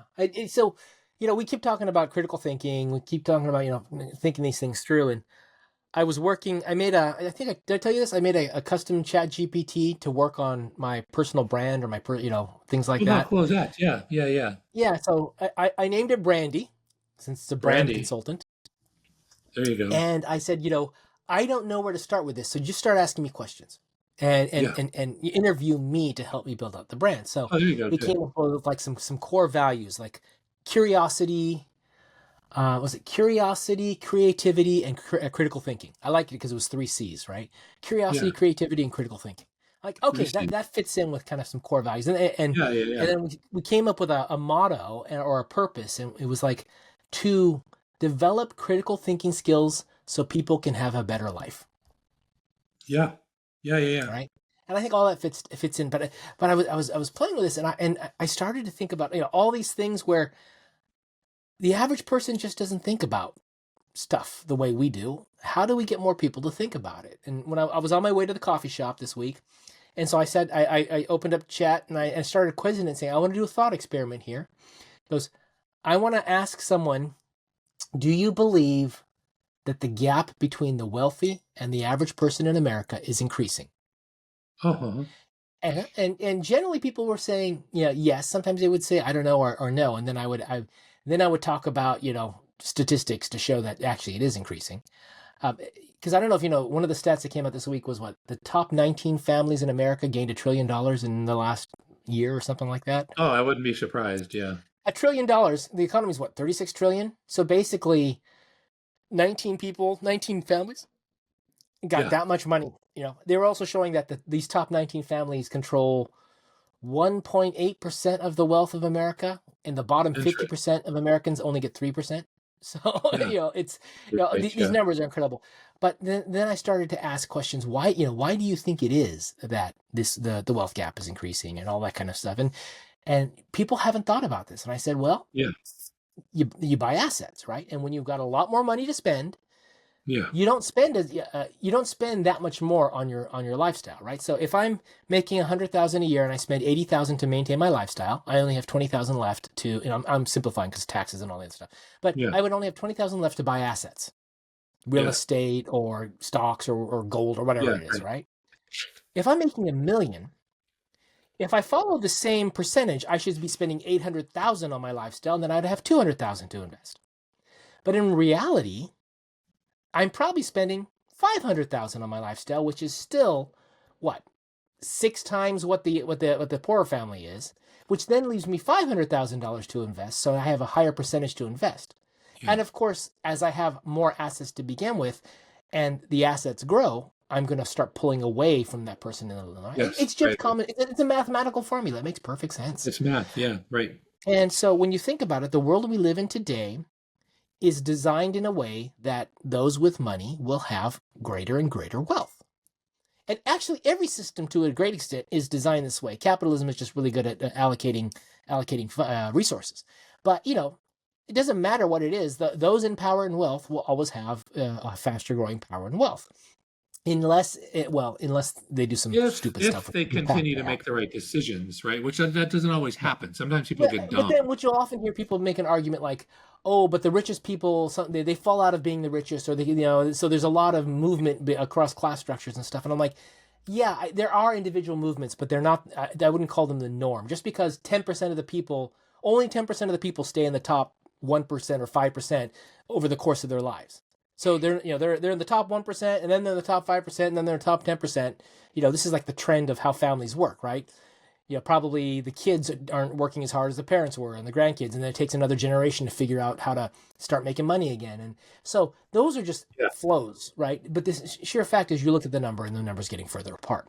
So if Well, we look at what happened after World War II, when all the GIs came back, there was the GI Bill, there was it the loans they took, not the FHA, but whatever the F what was the G the loans for GIs to buy houses, I know right? I can't remember. It's like Yeah. it was a Um, government. Yeah. yeah. So all these things were ways that the government moved money into what became middle class jobs, right? Yeah. And then we had unions, which were very powerful at negotiating wages for these people with certain skill sets, For groups of people. and Yeah. so all those things together moved a lot of money from the government into these people that then became the workhorse of our economy by being able to spend and Yes. grow and that sort of Yes. thing. Yes. Yes.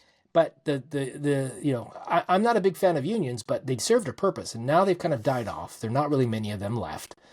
And I do wonder what the government itself has no money. They just print more money when they need it. They actually have no money. And when they print money, it ends up in the hands of the wealthy first, which means that, we talked about that in our money episode. So Mm. when we look at it from that aspect, we're aiming for a time when there's going to be a lot more distress, economic distress. There's going to be a lot more potentially violence in the society unless we find a way to spread the wealth. And this is totally, in my mind, from a pure capitalistic standpoint, wrong. But I also think that we're not a pure capitalist society. So No. maybe it's the right thing to do and I don't think the government's the way to do it. I don't think getting the government has to go in there and try to get a bunch of money and throw it around is the way to do it. But how do we bring wealth to people who don't have it so that they're not in the bottom all the time? Well, here's the thing, Chris, is that the river's just flowing a certain way, right? And some people can argue that's fair, it's not fair. It doesn't matter. It's just physics, that's just the way the river's flowing.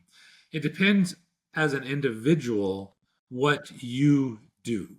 And I'm telling you, the number one thing that you can do is to get smarter, to study, to learn. And that's never been easier to do. I mean, you can go on YouTube for basically free and learn just about anything you ever want to know, right? You have to know how to sort the information because there's a lot of junk on there. And if you can think critically and if you can control your behavior, I mean, I know Dave Ramsey talks about making a lot of money. And he says, but the rules are simple. He goes, that's like 20% of it, knowing what to do. It's the 80% just doing the execution day in and day out and just not giving in to your personal desires. He goes, it's almost impossible if you have those two things together not to retire a millionaire. It just is statistically next to impossible. It's just when you keep doing dumb stuff Yes. over and over. And that will solve any individual's problem. Yeah, that's what I'm for, is the individual, right? I'm for living in a world where we're all going to be able to be alive in 20 years, in 30 years, in 40 years. Well, I think that's a great And thing. so I'm trying to balance the idea of there are things you can do to better ensure that you and your family will be around. Yes. Right? That's what you're talking about. I think there's another aspect I'm thinking here of is what's the world going to look like? Right? And even let's say you retire with 5 million in 30 years. Yeah. Right? The richest people are going to have quintupled or or whatever, 10 times the amount of money that you were able to get 3 times the amount of money, 5 times the amount of money, or whatever. You were able to grow it. Right? And they're going to pull further and further away. And that is just going to get worse and worse. So at some point it needs to be addressed. When you're talking about wealth discrepancy to a level, when people can do the silly things they do, right? We see, rich celebrities and kind of the dumb stuff they spend their money on. But then we look at someone like Musk who spends $250 million on Trump's campaign. And we look at that and go, yeah, are we really believing that there was no impact of that $250 million he spent at the end of the day? I mean, yes, it had an impact. Is it right that one individual should have that level of impact? And I would argue, I don't care how much money he has. I don't care how capitalistic you are in a democracy. No, he should not have that much power. So as much as I like him and as much as I think he does good things and he's smart and he's intelligent, at the end of the day, he's able to write checks that have way more influence than most Americans will ever be able to do. Well, yeah. And so here's the thing, Chris, is like you're It's unacceptable. It's not that it's not right. It's unacceptable. So okay, what fine, can we do whatever. about that? Like I really could care less about all that because I can't control physics, right? I have to operate within. This isn't physics. It's This is politics and economics, which are not physics. Okay, I know it's They're not all physics. they're all about human relations. Okay, I understand that, but listen, I'm not going to be able to impact that system, right? So I've got to learn to operate. Not if you don't think you can. What's that? Not if you don't think you can. Yeah, that's kind of a cheap shot, actually. So I'm just going to pretend like you didn't say that. It's true. If you don't think you can, you'll never try. And if you never try, that's the action aspect. I'm going to work on the things that I can control, and those things are too big. I don't have the desire or the ability to control those things. Chris, I don't even watch the news anymore because what am I going to do with the information? It's like basically worthless, right? What I do now, I take that time, I spend learning how to make little metal parts on my CNC machine, and I spend learning Greek, something that's actually going to benefit me in some way. And I'm a lot happier as well too, because I'm not all so riled up. So I've just given up on the fact that I don't think I'm going to be able to make an impact in that area. So I'm not even going to try because I considered it's wasted effort. So I'm going to just focus on the things that I can actually control and do. So I'm going to reiterate the quote. So when they come for the millionaires, there'll be no one else to defend you because, there won't be anyone left. Yeah, that all sounds high and mighty. And you can go down that road if you want. It is high and mighty, and the whole point of it is there's a level of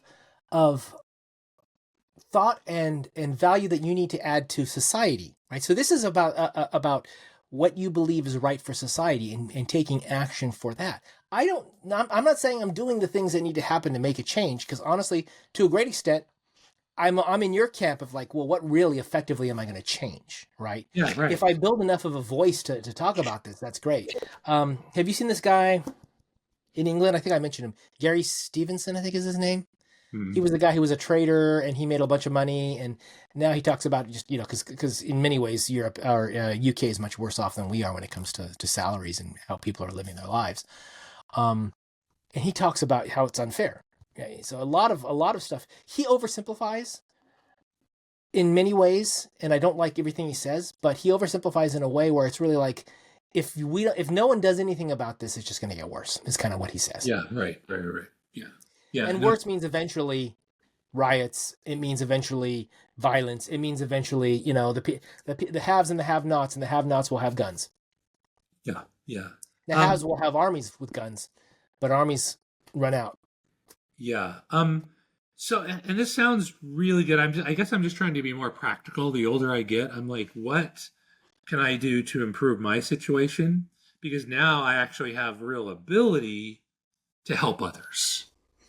Like this podcast is one of them. I mean, ultimately at the core, I think I'm a teacher, right? I'm supposed to learn. I'm supposed to teach stuff. So this podcast is our attempt at to maybe help people think through things a little bit more critically and hopefully entertain them at the same time, right? I think the ability to think through things so back to your Dave Ramsey point, right?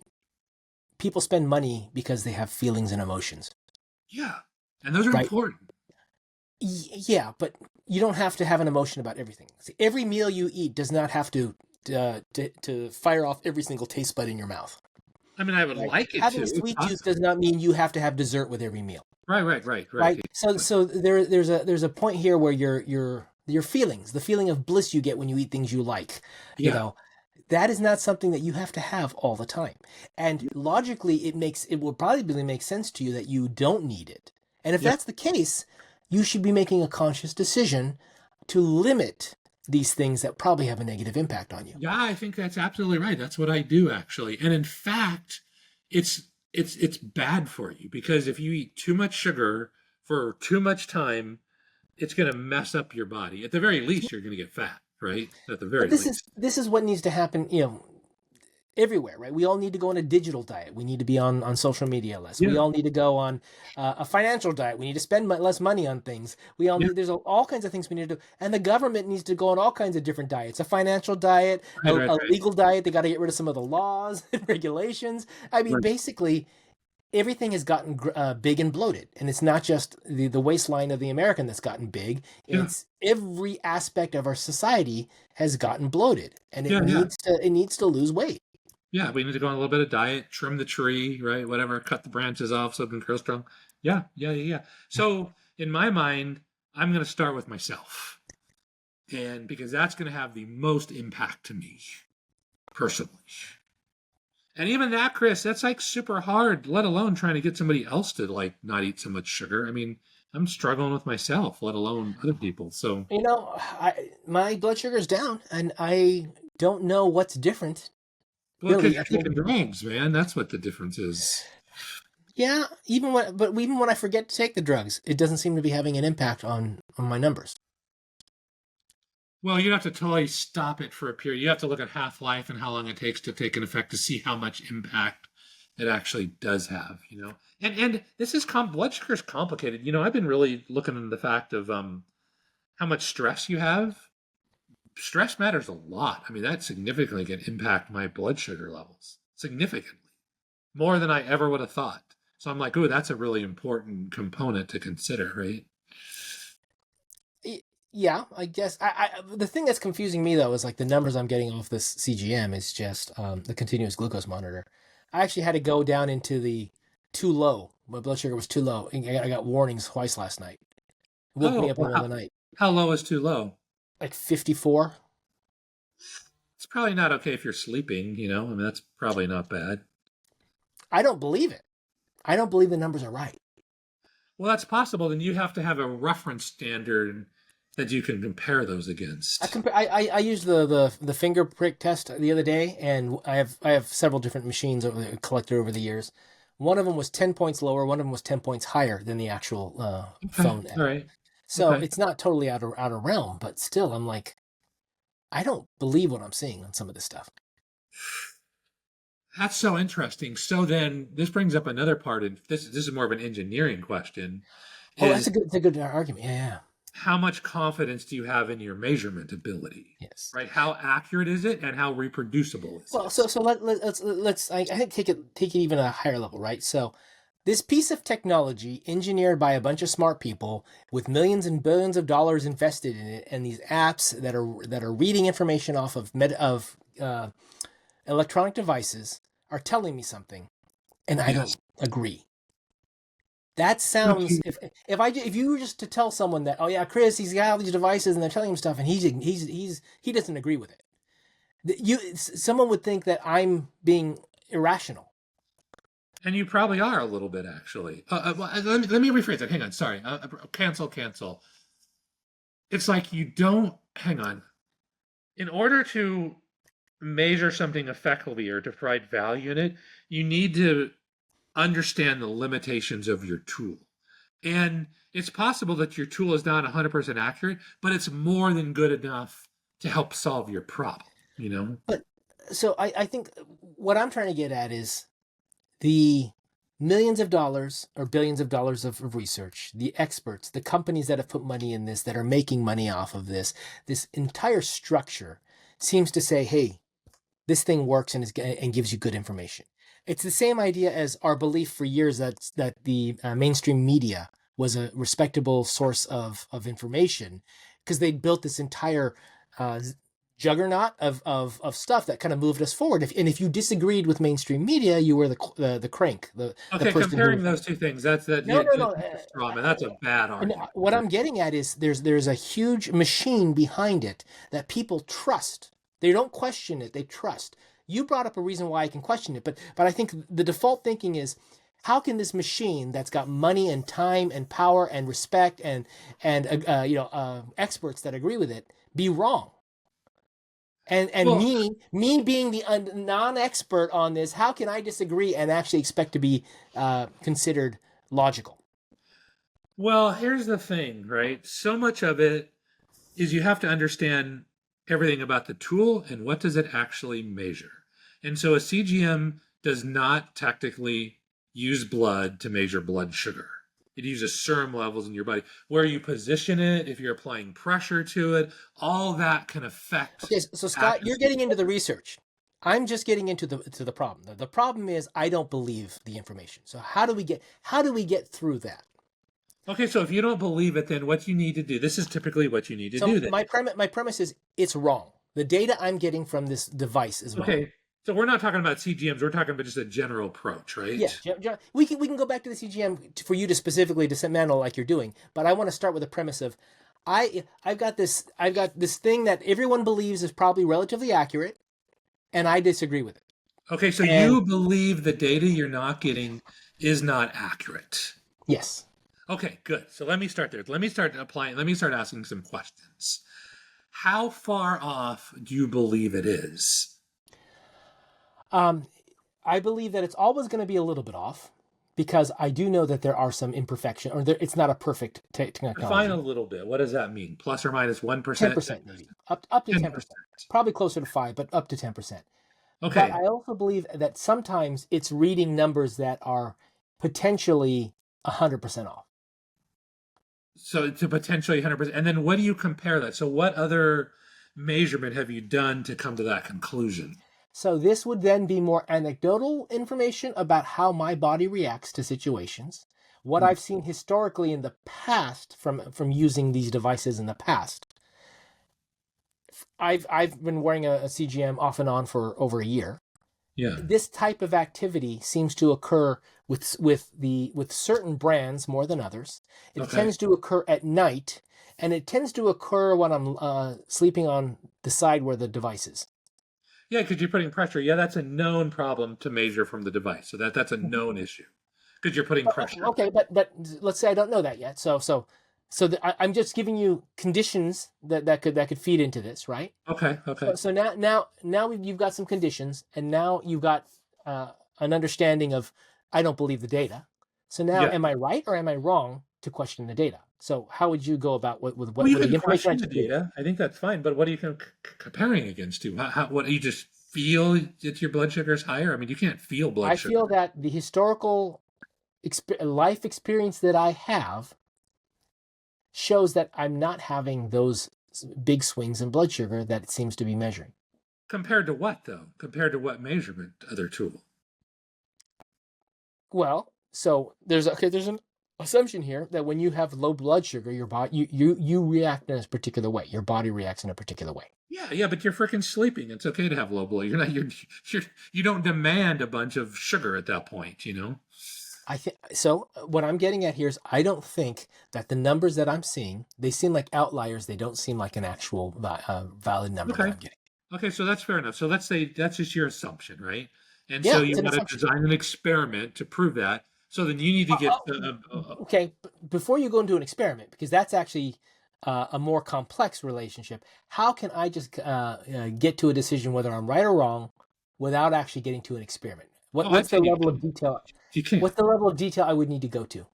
I would say in that case, I don't even want to talk about it because it's like you're just going in circles, you know? No, because Like, you need to present something that the average person can do without having to sit there and develop an experiment and a lab test and all that. That's not the average person. They're not going to go through that. well, So if you would, you weren't arguing for the average, but now you're changing the constraints midstream. You're redefining the terms because before we were talking about you specifically. Now you just moved to everybody else. no, I'm everybody. No, you're not. You're not everybody. So which one is it? Is it everybody else or is So it so just so so I have come to the conclusion without doing any research that the numbers are wrong. okay? Fine, good, Okay, fine. so Okay. can I don't want to build the experiment right now because I think that is a level of detail beyond what I'm trying to aim for here. What I'm trying to aim for here is can I walk through the logic of just walking through logic to come up with a scenario that makes sense that could explain why these numbers are off.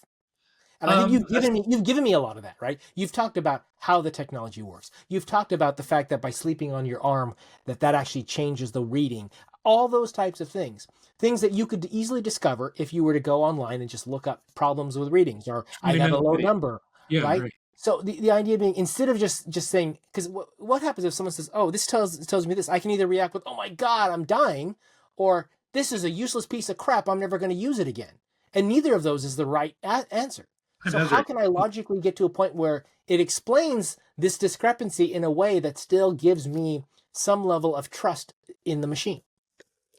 Well, I mean, you have to understand the limitations of your tool, right? I mean, it's a tool to measure Yep. stuff. And And how would you find those? how would I find what? The tool? How would you find the limitations in the tool? Oh, I'd How just would go you go about determining that there are limitations in a tool? so, like for instance, like let me look at this. This is probably not as incredibly precise. It's a set of calipers, right? This will measure to a thousandth of an inch. I can go online to the manufacturer, and they give me all sorts of specs: how reproducible it is, and how accurate it is, what the resolution of the display is. They tell me with great precision this is what it can do, and this is what it can't do. So I know how to use this tool for a set. Now, if I need a more precise measurement, I've got micrometers.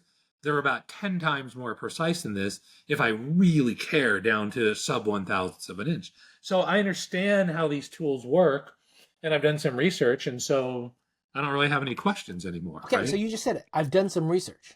Yeah, right. Right? So that this is what I'm getting at. Once you say, "Hey, I don't trust this. I don't believe," whatever, you lay your premise down. Yeah. Then you need to do the research. Yeah. Okay. Right. So, Yeah. so, so the stuff that you fed me about how it measures blood sugar and the problems and limitations, those are things you've figured out from research. From one 20-minute YouTube video. Yeah, they went Yeah, through all. it's still research, right? So the Yeah. average person doesn't even spend 20 minutes following up on their thoughts. They have a thought and they just think it's real and they never bother to validate it. And so what you've done is you go and you say, okay, let me look into this and see if there's a reason why this might happen that makes logical sense. Yeah. And you do a quick YouTube search and you come up with an answer right away. That's Yeah. all it takes is that one step. So suddenly now you're like, okay, here's some things that could make this scenario actually be true and not break my trust in the product. Okay. Yeah. Okay. Yeah. Yeah. Right? Okay. That's what I'm getting at. I'm getting at what is the process, because you're talking about you get to that point, but how do you get to that point? So Oh, you do okay. the So then, research. okay, then in that case, you need to. It's a tool. It's a tool. You need to Mhm. understand what the purpose of the tool is, how the tool works, and what the limitations of the tool are. Right. And as a general rule, and you need to understand, like, is that particular instance of the tool? It could be malfunctioning. Mhm. It could be not accurately built. The battery could be low. There could be a bunch of problems as to why maybe the little thing that sticks in your arm didn't stick in all the way. I mean, who knows? There could be application problems, right? So if I were to say to you, this thing isn't working, I That's don't not, trust it. yeah. What would you tell me to do?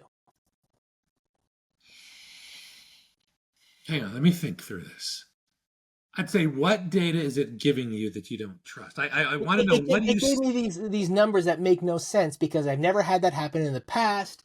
It happened in the middle of the night. I wasn't eating anything. Da da da. I'll give you that scenario and basically say, yeah. And so I don't trust the information it gives me because it doesn't fit in with my understanding of how my body works. Okay, it doesn't fit in with your understanding actually, but have you measured that, or is it just you're just kind of guessing how your body works? Let's say I've got measurements that show what my blood sugar is like throughout the day for the last several months, and now I'm For getting the this last number several months. From what instrument? From that same instrument or from a different instrument? from, let's say, a different instrument. Let's say a different company instrument. Okay, so different companies instruments. And then I would say, what are the specs on that? Let's go look and they'll tell you the specs, the accuracy, how it works, what it does. So maybe it's a better tool. I don't know. So Maybe it's a, how would you go about finding out the specs? oh, how I just go Google it. I mean, or ask AI. I mean, this is so simple, right? You want to know the I, mechanism to like, you want to know the want to know. I want to know the approach. Do you ask it a specific? Do you automatically assume let's go look at the specs, or do you phrase it in a way that says, "Hey, it goes. Are there any concerns with the way this product measures something?" I mean, how are you framing your research? Oh, that's interesting. So I've been sort of trained officially as an engineer. So I just use this methodical process trying to understand the I got a tool. mailman here real quick. I gotta go sign for something. I'll be Okay, right back. sounds good.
All right.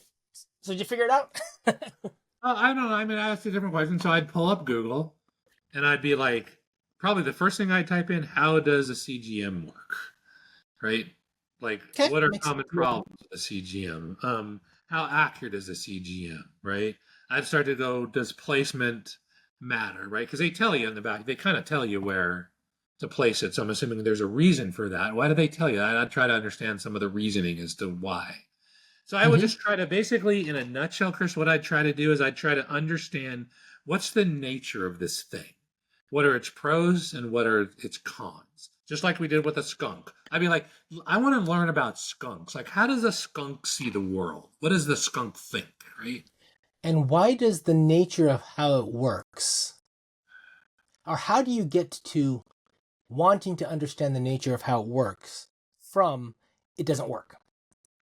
Because if I understand how something works, I know how much to trust it, when to trust it. I know how accurate the information is. I understand its limitations.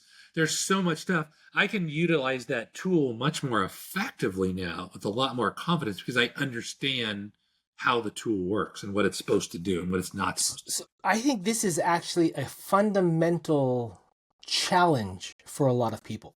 What you just said, right?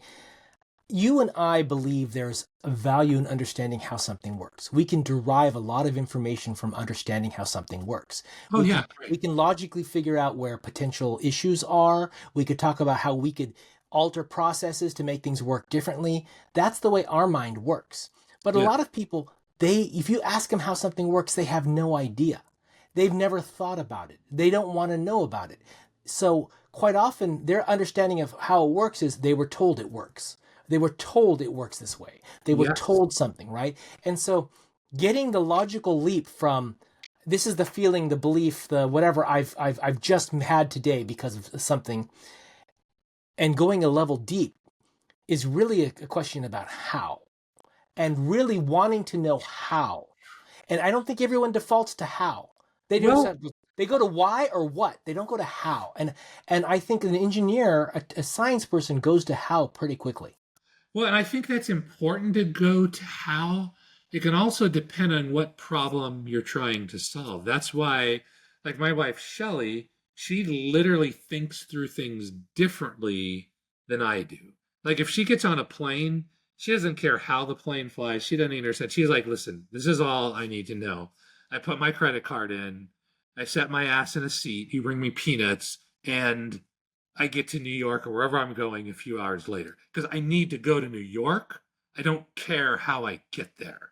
I just need to get there in a reasonable amount of time. So, Sure, but let me now give you a question. Someone says, you know what?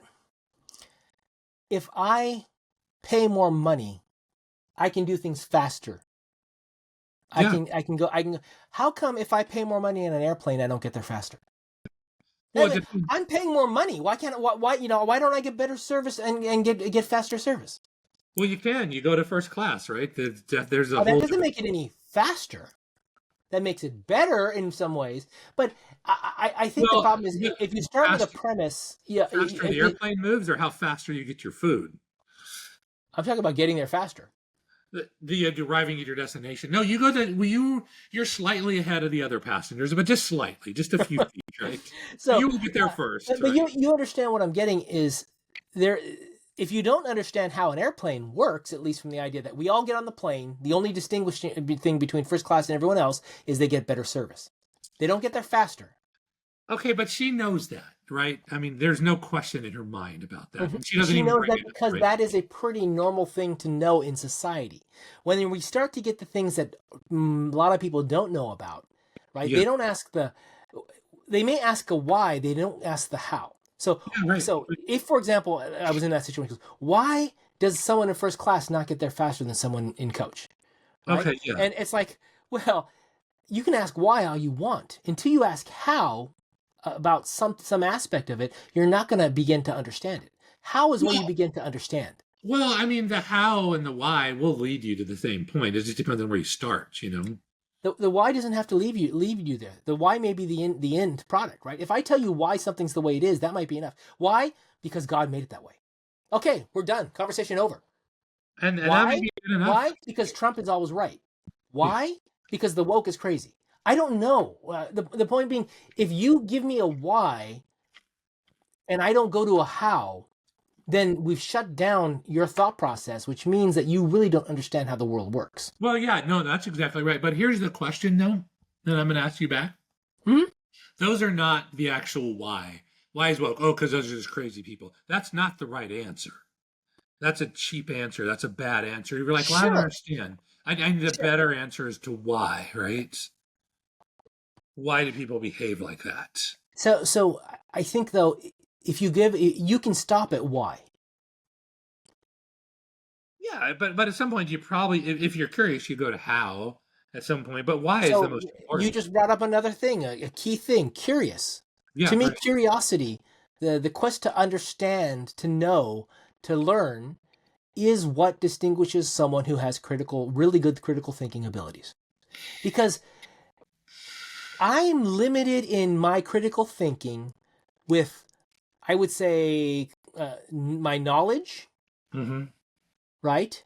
My experience and my intellect, my actual intelligence, Yeah, probably. So I'm sure right? there's other limitations So too. I could have really good intelligence, but no experience and no knowledge, and I can deduce things quickly, but I don't have much to work from to deduce, right? Yeah, Whereas right. someone who's really old may not have a huge amount of intelligence, but may have so much experience and knowledge that they've gained over time that they can actually come up with really good results. So Yeah, right. it's a balance of those three things that give you common sense. They give you the ability to understand things. They Yeah, give you the that's ability reasonable. to have self awareness. These are core ability, right? But what drives you to learn to know more than someone else, to learn more than someone else, and to think more than someone else. And I think it's curiosity is the one thing that does that. Yeah, curiosity. Creativity That's is just an expression of that, but curiosity is the thing that builds that. yeah. I think that makes sense, and that's just built into your DNA. I think. Well, then we're screwed. We're not going to be able to teach anyone to be critical thinkers if they don't already have it in their DNA. Yeah, that's 100% accurate. Right. That's right. We So cannot how do say you build curiosity with someone who's not inherently curious? you don't. I think we've got to figure that out. I think we have to. I see. I think that's too big of a problem. I mean, you can start another podcast to do that. I think it's just it's already an overwhelmingly difficult problem. Just that people are a little bit curious, just to feed that, to nurture that little spark, right? Just nurture it. I don't Well, know if it's I would argue creative. everyone's a little bit curious. A little bit about it depends on what, right? So if you get them to understand how to pursue or follow that curious thing and not shut it down with something else, then I think at that point we are in fact teaching people to think. And part of it is to give them the right tools to set that up, right? Time is a big thing. To Yeah. not be reactionary, but to have time to consider, Make some to reaction. think, If you can get time, time right? is always a good thing, right? Looking at the world from other people's eyes, not Yes. just seeing it from your own, having a different perspective, thinking beyond just this one little scope here, right? So these Yes. are all tools that help you suddenly reframe what you're seeing, and hopefully then say, "Oh, I wonder why that's that way." Yeah. No, And that's then you have exactly. to figure out the why is not enough. Oh, how does that happen? Yeah, how that comes, and it may not be important. It's less important than the why. It could be less important than look. I understand enough to make this tool work. I don't need to understand everything about the tool, like a screwdriver, the steel and this, the angles. No, the level of detail you go to in the how is less important. It's important depending on the level of detail you're going to in your problem statement in Yeah, your right, initial right, right. right. But the point being, as soon as you get to a point where you can explain the discrepancy you're trying to come to terms with in your head, you've got enough information. I got enough. I Right? can move So forward if now. you were just to tell me that continuous glucose monitors are inherently problematic because they don't actually measure your blood sugar, they measure something else. Yeah. That might be enough to have said, okay, that's why. I don't need to go Well, any further than that. and it could be, but I would still sell you on the fact that look, the measurements may not be 100% precise, but I'm telling you, you're looking at trends. You're looking at, oh, if I eat 7 donuts, I guarantee you your blood sugar is going to go up. Now, if you ate 7 donuts and it went down to 50, I'd be like, okay, wait a minute. Something's broken. Uh, Something is goofed up in a big way. so why do you need to sell me on any of that? Because my premise was, I don't trust this data. It's not right. Well, sometimes because of the way it measures, the data is not 100% accurate. Yeah, Okay. yeah, and I'm going to argue Well, you that it, extrapolated that I was questioning the value of the device in the long term, and I never brought that up as a concern. no, I made that assumption. Yeah, exactly. Yeah. Okay. Because I most just want to people make say they sure. don't. Yeah. Yeah. So you're solving a problem that I didn't identify. That's exactly right. I should have asked the question, which in sales they always teach us, like, is that important to you? Yeah. Why is it important? Or because Is it? then if you're afraid that I'm going to get rid of the thing because I'm not going to use these anymore, they're crap. Then you need to make that argument you just made. Yeah, no, that's exactly right. Yeah, yeah. So I jump. So basically, this is just like jujitsu, right? I just made the classic mistake of, and this is the life-threatening mistake, is it's you control and it's called position before submission. If you try to submit to the other person and you're not in the right position and he knows what he's doing, really bad things will happen to you. And so it's this methodical patient process of moving from point A to point B to point C to point D Well, and not skipping a step. we all do this to an extent, right? Yes, We run through what we think another person is thinking through our head, because but I would be we thinking, aren't them. We've got our own filters, right? yeah, So I told you this happens all the time when I'm quizzing someone about something. They often think that I'm trying to tear something apart. yeah, And right, so they'll get very defensive trying to defend a statement they made or an opinion they had or whatever.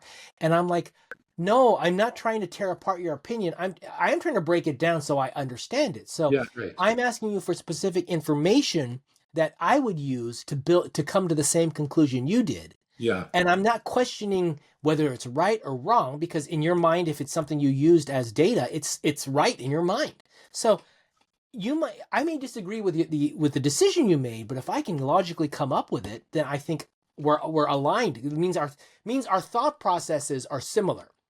And if our thought processes are similar, then we can come to agreement on something a lot easier. If you don't think anything like me, we've got a lot more work to figure out to be able to even communicate. Oh my gosh, yes. And that's the problems we've had in the past. Yeah, exactly. We still have them to this So, day because we're skipping steps. Yeah, right. and Skipping. so when I ask you questions, part of it is because I'm very direct. What about this? What about that? What does this mean? And then I'll take all that information, process it in my head, and say, okay, I see where you're coming from.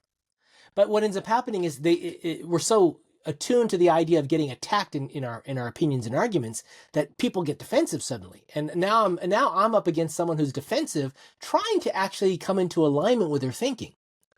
Yeah, that's a problem, actually. That's why you've got to train yourself, like jujitsu, to ask certain questions and don't make assumptions. Well, I've got to train myself to understand how I'm coming across and clarify the communication in a way that makes sense to them. Yeah, so there's this show that's so cool, and you may even want to check it out. But there's like a really high trained physicist, somebody like explain gravity or something like that, and he'll explain it in 5 different levels, to like a Mhm. school kid all the way up to, and it's just so interesting. The conversations and the words are completely different because you're trying to get a very complicated idea across, but in a way that people can actually do something with it, right? Which I Yeah, think is well, fascinating. honestly, I was thinking when we were at Toastmasters today and I was listening to people's speeches, I had this idea of what if I gave a speech that Hmm. started off with a speech with 5 points, Yeah, and then I gave the same speech with only 3 points, yeah, right. and then I gave the same speech with only 1 point. Yeah, right. And the point is to show that in order to really be able to understand something and communicate it, you've got to be able to simplify it again and again and again. And if there's Simplify. if there's 5 important points that I need to get across, I need to pick 3 or 1. I need to be able to say, I've got a minute of your time. I can't convince you of the 5 points you need to know. What can I get across to you in 1 minute? Yeah, that's exactly the right way to look at it. That's Right? exactly right. And So so what is the one thing I would tell you within 1 minute? If I had yeah. 3 minutes, what are the 3 things I would tell you? If I had 5 minutes, what are the 5 things I would tell Well, you? I don't know you can do it in 5 because I'm gonna poke a bone because I don't like the word simplify because I want a better word than simplify. Because what you're trying to do is you're not really simplifying so much. Is since you have a limited amount of time, you're actually giving yourself more time to flesh this thing out. You're doing the opposite of simplifying. Yeah, I think simplify is the right word because like if you were to use the word like condense, that wouldn't be right because you need to strip some stuff out, Yeah, right? you're And only the other giving. thing is, I really believe simplicity is hard. Oh, it's very hard. Yeah, it's very, very difficult because you've got to go through a lot of nonsense to get to the point. And here's the thing is you can only simplify something so much, but usually the more you simplify it, you go down to its true essence and you get a lot of clarity by doing that. You truly understand what the most important thing is. Well, yes. And it's really hard for someone who's a real expert in something to eliminate parts of what they know to get the one thing across. I'm going to say that the more expert they are, they're going to be better at doing that. But I'm going to say they're actually there's a threshold at which point you have a harder time. It's actually a different skill set. So you could say that. But what I'm thinking of is if I know three things about a topic, I can't do more than tell you about those three things. no, right. And Exactly. and I'll pick one of them maybe as the most important. Yeah. If I know 100 things, I might be able to get it down to 10 of the most important, but getting it down to the 3 or the 1, gosh, that's tough because I know so much about it. I know that this thing relates to that thing over there, and then this thing gets impacted. And suddenly I'm like, how can I get all that complexity across to you in one thing? See, I'm going to argue that that's the awkward stage. You're a teenager in this thing, right? You're not a kid anymore. You're not an adult. You're a teenager because you haven't done enough work to truly get to the essence of it yet. There's like all this stuff, and you're like, what's most important? And I know they're related and I know they're connected, but what's the really one or two really important things? And I think you haven't done enough work yet, is my assumption. Well, no, I would say there's much more to it than that. I think part of it is knowing your audience. Oh, of course, like the guy that gave the example to school kids versus PhD students. It's So, different. so part of it is knowing your audience, knowing the capabilities of your audience, and also what their interests are. If you're talking to a bunch of scientists versus talking to a bunch of school teachers, you're probably gonna have a slightly different way Yeah, of you talking. use different words, right? They have Right? different words. It's part of it is that part of it is also, do you have an agenda?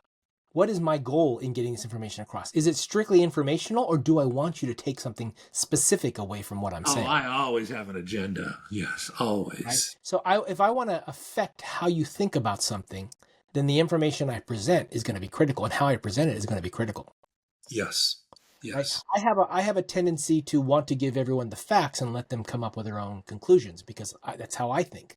I don't want you to tell me things. I want you to give me facts and I'll figure it out. I get into this argument all the time with ChatGPT. Is I'll ask it a question and then it starts to give me opinions and stuff and what society believes or what experts believe, and I'm like, I don't care about any of that. Just answer the question I ask. Don't give me Yeah, any, because yeah. I'm trying to determine my own opinion on this. I don't need others.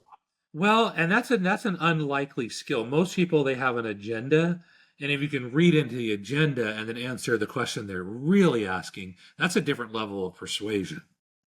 Yeah, well, and the thing is, most of the people who are talking have an agenda. And if I come to my own conclusion and I hear someone else give their conclusion, the discrepancy between what I believe, which is going to, in my mind, is going to be more logical, versus what they've argued, that discrepancy then tells me where they're coming from. Is there a discrepancy between what they're saying and what I'm saying? And why could they possibly want to say it in that way?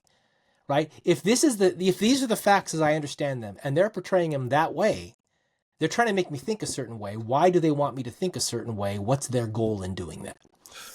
Well, So everybody. I always go into why. Why is someone talking that way? Why is someone acting that way? Well, and so when it comes to government politicians, they spin everything. So what is the spin here intended to do? Yeah, I mean that's probably good. You're trying to get to, I mean, at the same time, I think we're saying the same thing. You're trying to get to their true nature. You're trying to get to their true objective. Yes, but my mind automatically figures this stuff out pretty quickly whenever I hear conversations and people talking, when someone says something, when there's an insult, you know, this is all going through my mind all the time.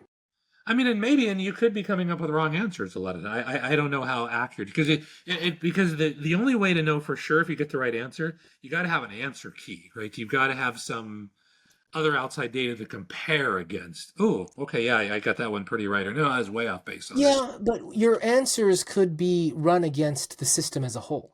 So I may have no other identical information to base it off of as a comparison, but I can see the system as a whole has these gaps in it, and they fill in these gaps really well. So there's a good chance that this is in Yeah, fact where yeah. that information But fits. but don't give that too high of a probability, or you could be deluding yourself. I never do, but As I long as think you know that, yeah. what happens here is that's why I like to know a lot of stuff, because when you know a lot of stuff, a wide variety of things, you can extrapolate because this is how governments in Japan work. This is how Yeah. governments in Germany work. This is how governments in Canada work.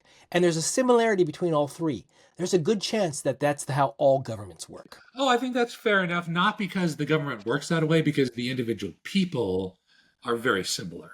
Yeah.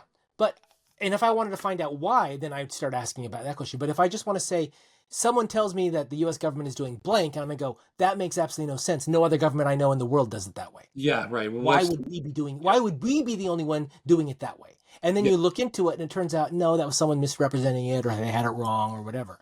So I find my common sense, I'll call it common sense, it's more logical reasoning, will often come up with and say, hey, that doesn't fit in with all the pieces of the world as I understand it.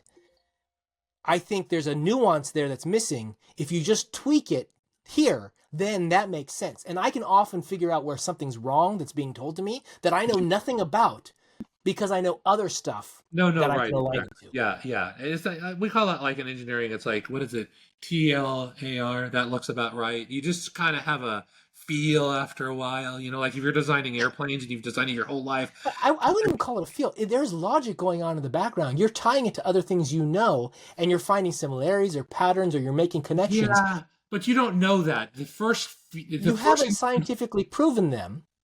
Yeah, but the first comes up, it's a feeling. It's like, it's like a cringe. No, that's something that doesn't look right. Yeah, and with me, I find the feeling is often tied to experience and knowledge. It isn't just a feeling. I've got an experience or knowledge that's wired me to, when I hear something that doesn't fit in with my experience and knowledge, No, that then it makes triggers a thought that something's wrong here. yeah. No, a little red flag goes up, which is really good.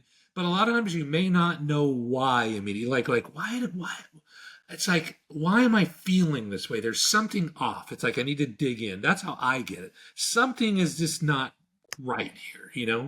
Yeah, And and then what I try to do is reason it out myself. yes, right. You try to reason Right? it out. Yes. And then if I don't have enough information, like we were talking about the Cardinals voting for the Pope, we talked about that last week.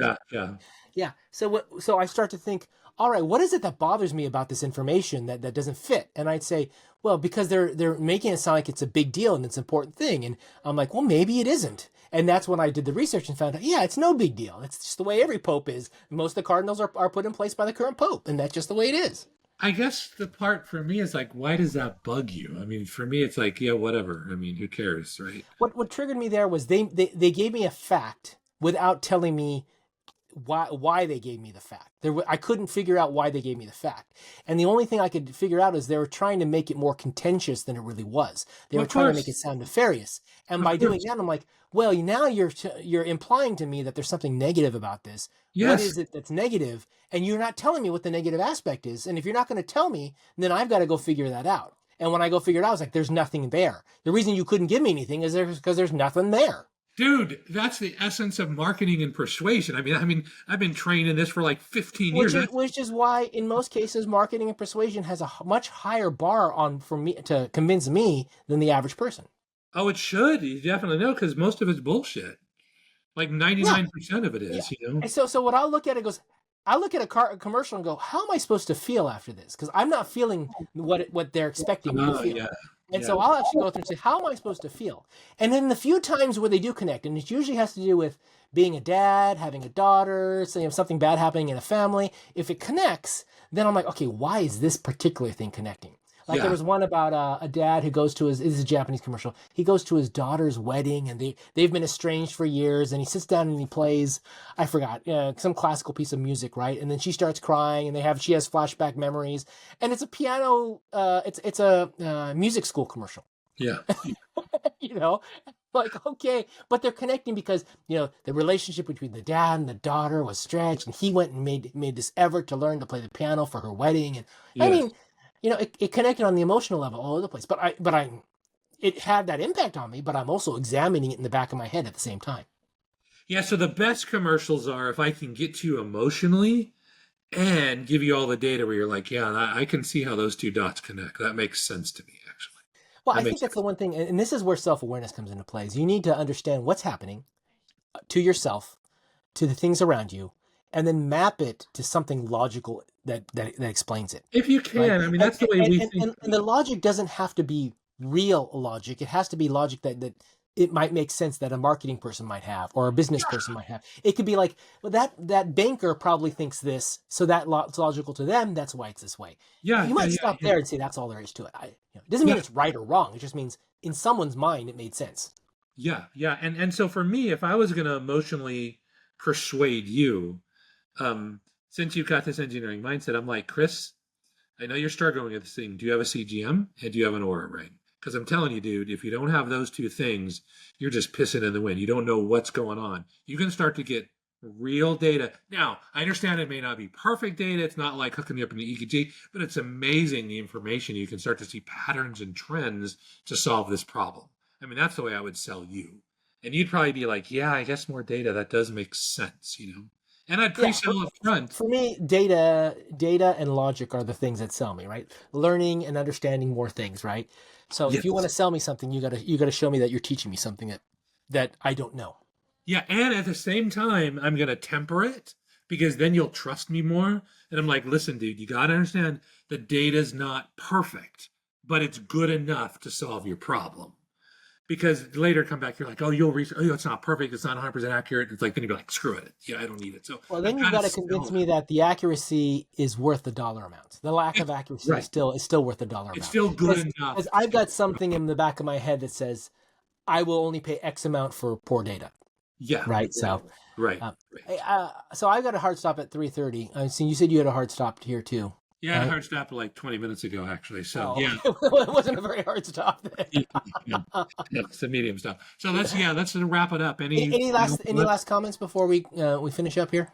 No, I don't think so. I think this is a good call. It's like, man, oh man, it's like when you're talking to other people, trying to convince them, don't make I any hope assumptions. I hope anyone listeners can actually follow what we went through because we were all over the place on this and we went back and forth over and over the same things in different flavors. So if anyone is willing to take the time to comment, like it, of course, subscribe, of course, but even comment and tell us I what think you comments are thought of really this good. because I'd love to understand if this is making sense or if we're just totally losing you because we're getting too deep in our Yeah, crap. that'd be really good. I have one sort of takeaway for me personally is the fact that don't skip a step.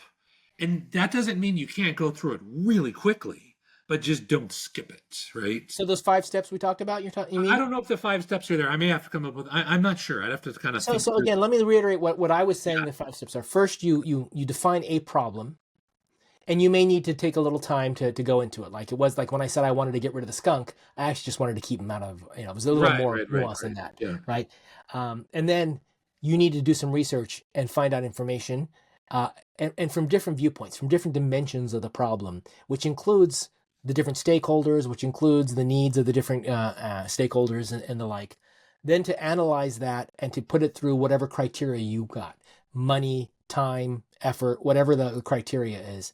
And then to make a decision on what the most likely logical aspect solution is. You might have 4 solutions, you may have to order rank them, but the idea is pick the most likely and then take action on it. And those are kind of what I came up with. And so I think, Scott, we really need to come to agreement on one of these so we can present it to the group. Okay. Yeah, I think it's time for us to start making tools for people. Yeah, exactly. It's only episode 23. Come on. There we go. We'll make some free tools, actually. Well, And we then, can set up some time next week. yeah, Um, that sounds good. I'm going to hit stop if that's okay. Okay, Chris, sounds good.